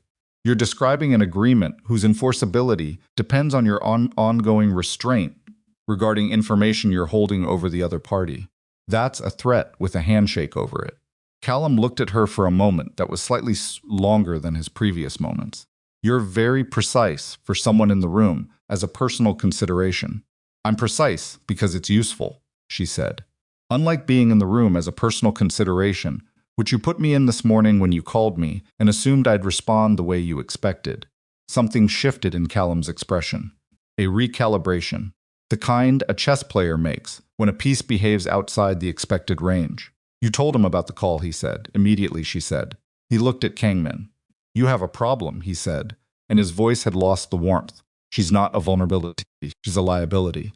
Because she is already in your operations, whether you intend it or not, and she does not have the training or the history to manage what comes with that. I disagree, Kang-min said. Then you're making a decision with your heart that you should be making with your head. Callum looked at Imani with the expression of someone reassessing the value of a piece they had planned to use differently. I'm not your enemy, Miss Holloway. I'm telling you something true. Get out while the getting is clean. She looked at him. She thought about Roland Voss's clinical voice, saying she looked like she was wearing a tent. She thought about Evelyn Sterling's eyes moving slowly across her body in the kitchen. She thought about every room where someone had looked at what was visible on the surface and made a decision about what was underneath. Mr. Rourke, she said, I've been being told what I can and can't manage my entire life by people who looked at me and thought they understood the limits of what they were seeing. She held his eyes. You don't know what I can manage. Callum looked at her for a long moment. Then he looked at Kang-min. The arrangement, he said, on the table. And that was when Nico Vale, standing slightly behind, and to the left of Callum's shoulder, made the decision that tore everything open. His hand moved, not toward a phone this time. Kang-min moved at the same instant, a full second faster than anyone else in the room, faster than Imani's brain could parse into sequence, and the warehouse erupted into the controlled violence of people who had been waiting for exactly this, and people who had not, and Imani was moving toward Torres at the door, because that was what she had been told to do, and the cold concrete was under her feet, and the river wind was coming through the gap in the structure, and somewhere behind her she heard Kang-min's voice, still controlled, still precise, giving an instruction she couldn't fully hear over the sound of everything coming apart at once, and she hit the door with both hands, and it opened into the January cold, and she was outside, and the river was there, 40 yards east, gray-brown and indifferent, and she turned back toward the door, and Torres was beside her, and his hand was on her arm saying, Stay here, stay right here, and she stood in the cold, and breathed and listened, and waited for the sound of Kang-min's voice to come through the door and tell her it was over. The seconds were very long. The cold was very complete. She stood in it and waited, and did not move, and did not look away from the door. The door opened 40 seconds later. She counted. She hadn't meant to count, but her brain did it anyway, the way it did small, precise things when the larger thing was too large to hold directly. 40 seconds. Then Kang-min came through. He was upright, moving under his own power. His left hand was pressed against his side, and the coat over it was darker than it should have been, in a way that told her everything before she reached him. I'm fine, he said immediately. You're not, she said. It's not serious. Let me see. He let her move his hand. The cut was along his left side. Below the ribs, she didn't know what had made it, and didn't ask, not now, and it was bleeding steadily in the way of wounds that need attention without being the kind that end things. She had worked in enough professional kitchens, with enough sharp equipment to know the difference between bad and catastrophic. This was bad. She pressed his hand back against it. Hold this, she said. He held it. Torres was already making a call. Behind Kang-min, through the door she could see the warehouse interior, settling, James Pack moving efficiently. Two of the other men managing something she didn't look at directly, because looking at it directly was not going to help her function. Nico, she said. Kang-min looked at her steadily. Contained. She understood what the word meant in this context. She filed it without examining it. Callum, in the building. James has him. He exhaled through his nose, a controlled exhale that she recognized as pain management. It's over. She looked at him. The January cold was around them both, and his face in the gray afternoon light was the face of someone who has spent a very long time holding himself together through things that would have undone a different person, and was now in the specific way of bodies that have been running on discipline and adrenaline for 18 hours. beginning to show the cost of it. Sit down, she said. I don't need to Kang-min. She put her hand on his arm. Sit down. He sat on a concrete divider at the edge of the loading area. She crouched in front of him and looked at his face for injuries. She might have missed nothing obvious. Nothing in his eyes that suggested anything neurological. The color in his face poor but present. Torres has a contact, he said, medical. 10 minutes. Good, she said. She kept her hand on his arm. Stay awake. I'm awake, he said, with the faint edge of someone who finds the instructions slightly unnecessary. I know, she said. Stay that way. He looked at her. The control was still there but thinner now. The way things get thin when they've been held very tightly for a very long time. Underneath it, she could see what he was actually feeling, which was not the wound and not the operational outcome, and not even Nico, not yet. Not while the immediate physical moment required management. What she could see was relief. Specific quiet directed entirely at her. You're all right, he said. I'm fine, she said. When you went through the door, he stopped. Torres had me, she said. I was right there the whole time. He nodded. He closed his eyes for 3 seconds and opened them again. Don't do that, she said. I'm not losing consciousness, he said. I was thinking. Think with your eyes open. The corner of his mouth moved. It was barely anything. It was enough. The medical contact arrived in 9 minutes, not 10. A compact woman with a bag who asked no questions about the wound's origin and worked with the efficiency of someone who has learned to operate without unnecessary information. She cleaned it and closed it in the loading area while Torres stood a respectful distance away, and James Pack came out of the warehouse and reported to Kang-min in a low, precise voice that Imani partially heard and partially reconstructed. Callum was secured. His 4 men were secured. The 2 who had been Torres's concern were no longer a concern. The shipment from the night before was not recoverable, but its documentation was, which meant the network it had moved through could be traced and managed and, where necessary, restructured. Nico was gone, not in the way she had initially understood contained. Gone in the way of someone who had made a choice, and the choice had carried a consequence that closed the question permanently. She sat with this. She did not ask for the details. She did not need the details to understand what they meant. An understanding was sufficient. Callum, Kang-min said to James. Waiting on you, James said. Inside. Kang-min looked at the woman closing the wound. How long? I'm done, she said. Don't use the left arm for anything significant in the next week. Come see someone real tomorrow. Thank you, Dr. Park. She packed her bag and left, without ceremony, which Imani found she respected in a way she hadn't expected things in this world when she first entered it. Kang-min stood. She stood with him. He tested his balance for a brief moment, in the way of someone doing a private systems check, found it satisfactory, and looked at James. Let's finish this, he said. Imani went back into the warehouse with him. Callum Rourke was sitting on a crate with his wrists bound with the kind of tie wraps that suggested someone had come prepared, which she supposed they had. His 4 men were against the far wall in similar circumstances. His coat was still good, still unremarkable, and his face was doing the thing she had identified in him during the conversation, the fundamental composure of someone who has survived a long time and intends to go on surviving. He looked at Kang-min's side, at the bandaging visible beneath the adjusted coat. He said nothing about it. He looked at Imani. You're still here, he said. I said I would be, she said. Callum was quiet for a moment. He looked at Kang-min. What happens now? It wasn't a question, quite. It was the statement of a man asking for the terms of a thing that has already been decided, which was a form of dignity. She supposed accepting the position while still requiring it be said aloud. Kang-min sat on a crate across from him, which she understood was a decision about his body's current requirements as much as a deliberate positioning. He sat with his hands loosely clasped and looked at Callum for a long moment. The shipment, he said. You keep it. That's done. Callum waited. The south routing you wanted, that doesn't happen. Nico is gone, and whatever intelligence he gave you about the routing becomes stale within 60 days when I restructure it, which I will. He paused. What I'm offering you instead is a non-interference agreement.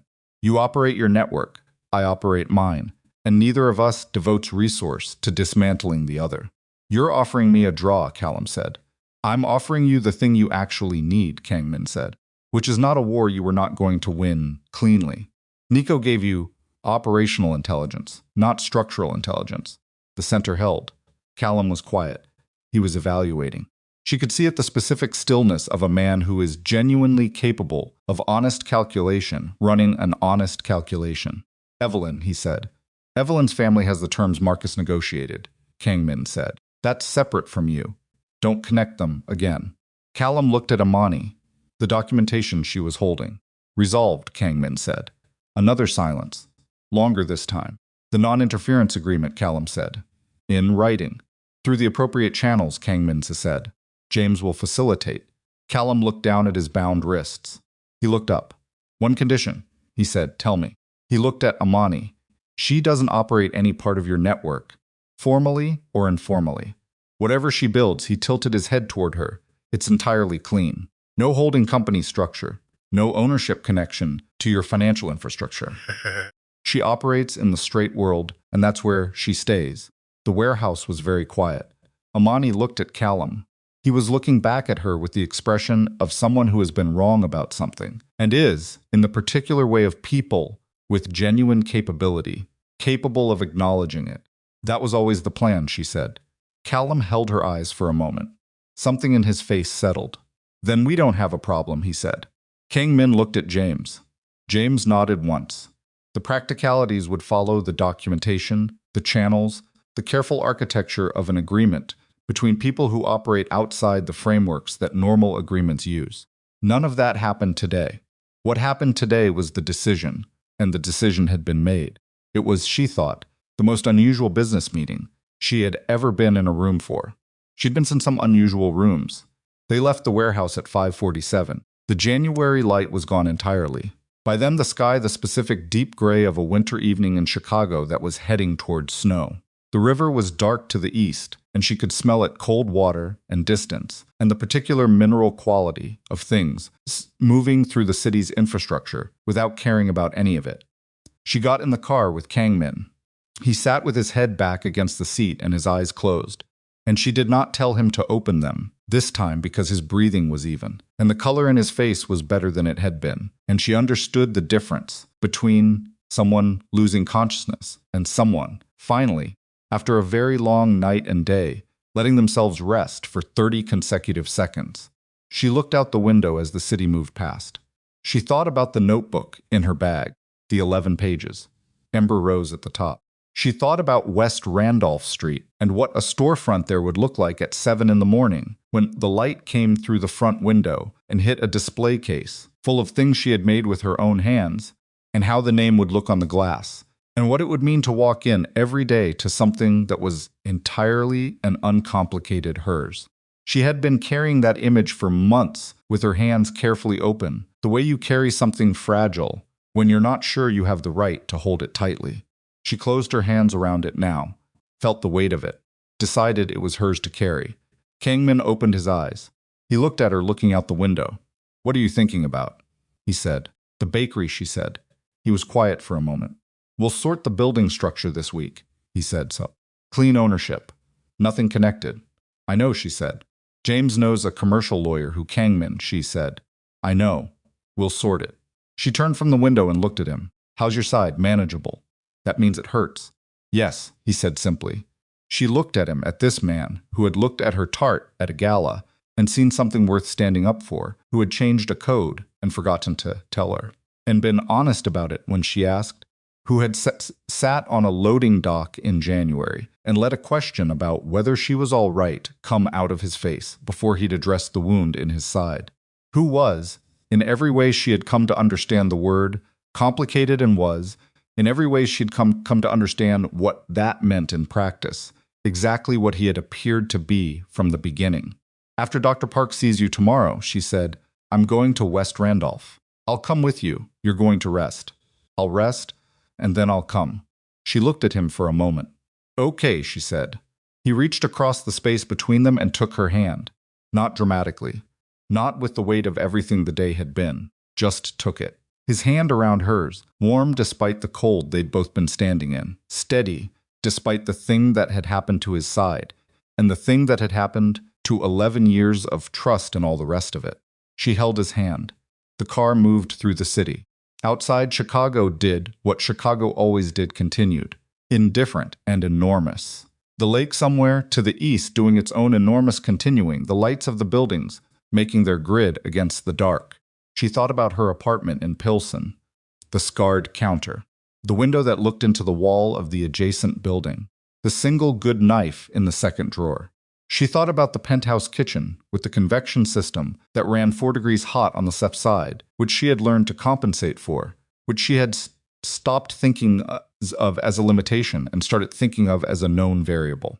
She thought about a room on West Randolph Street that she had not yet been inside and what it might sound like in the early morning before anyone else arrived, and what the first thing she would make there would be: dark chocolate, blackberry reduction, smoked chili, hand-spun caramel that required 40 minutes of careful attention and could collapse entirely if the temperature shifted wrong.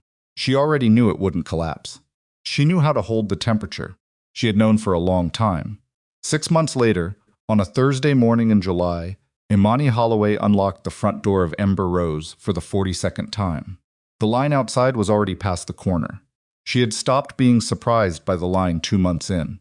She had started doing things to deserve it, instead changing the seasonal menu, sourcing a preserved citrus from a small operation in California that had taken 3 weeks of calls to find, developing a brown butter financier that the Tribune food section had described, in a piece that ran her name in the headline, with no one else's name anywhere near it, as the kind of thing that made you think about what you had been settling for in every bakery you had ever visited before this one. Roland Voss had lost his restaurant before it opened. The opening had been delayed when the design studio fire became an investigation that became a conversation about insurance fraud. 2 former employees had come forward with accounts of his practices that were once written down and corroborated. The kind of thing that ended reputations in the particular permanent way of reputations built on borrowed talent. The culinary IP case that James Pack's contact had been building, which had not, as it turned out, lost all its documentation in the fire because Dario had kept digital copies on a personal drive that he had not mentioned to anyone until the moment it was useful, had settled in a way that Imani had not publicized and did not intend to. She had taken the settlement and put it toward the espresso equipment. It was very good espresso equipment. The kitchen at Ember Rose was staffed by 7 people, none of whom had ever heard a comment about their body delivered in a clinical tone while they were trying to do their work. She had not made this a policy. She had made it a practice, which was different, because practices are lived and policies are written, and Imani had spent enough time in written policies that meant nothing to understand the difference. Her uniforms were tailored. She had resisted this for the first 2 weeks of the opening, reaching for the comfortable invisibility of the oversized jacket out of a habit so old it felt like bone.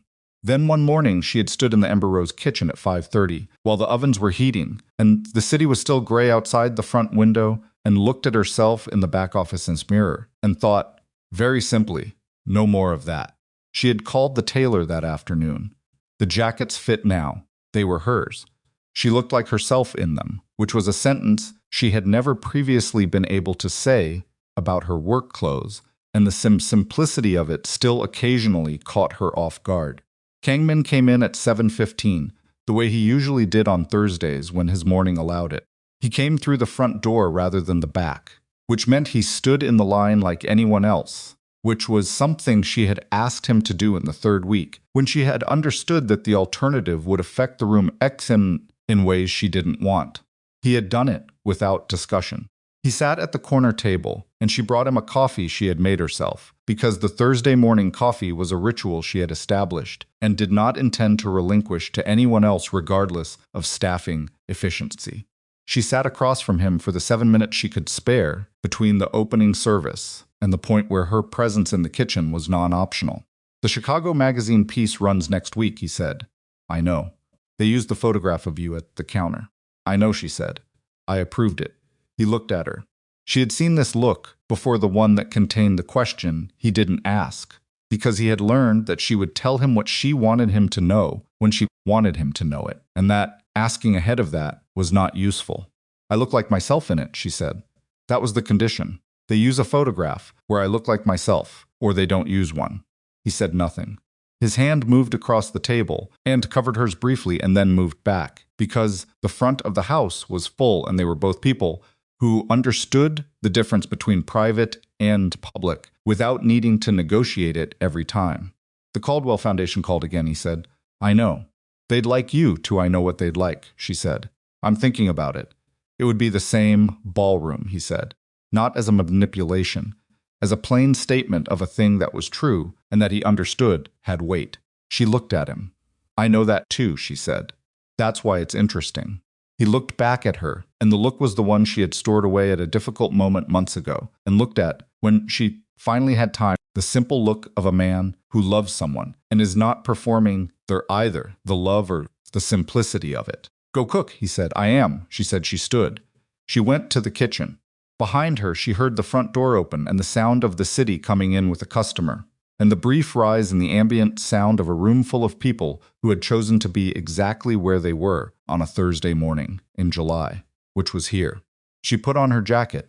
She tied it properly, the way she had learned to tie a jacket that fit, which was different from the way you tied one that was too large. She looked at her station, the marble counter, the notebook open to a new page with the day's production list, written in her own hand, the equipment arranged in exactly the order she had decided on after 6 months of learning what she needed where. She picked up her knife. She began. Somewhere in the city, in rooms she didn't see and didn't need to see, other things continued. The arrangement between Kang-min and Callum held in the specific, unsentimental way of agreements between people who understand that the alternative costs more. Evelyn Sterling had left Chicago in the spring, not in disgrace, exactly. More in the manner of someone who has lost the thing that made a particular location worth occupying and has gone to find somewhere else to begin the long work of reconstruction. Marcus Sterling, who was genuinely the reasonable one, had taken over the family businesses with a practicality that suggested they might survive after all. The Chicago winter had ended. The line outside Ember Rose had not. She worked through the morning with her shoulders level and her hands steady, and the oversized jacket gone, and the name on the window, and the notebook full of things that were hers. At 10:15, she took a tray of the dark chocolate tarts, blackberry reduction, smoked chili, hand-spun caramel, and set them in the display case herself, the way she always did with that particular item. A woman at the counter looked at them and said, "What is that?" "Something I've been working on for a while," Imani said. "Is it good?" She looked at the tart. She thought about a ballroom, and a man who had stood up, and everything that had followed from that one moment of being seen plainly, without caveat, by someone who had no reason to pretend. She looked at the woman. "Yes," she said. "It's very good." She already knew. She always knew what she had created. She went back to the kitchen. Outside, the line moved forward. The city went on.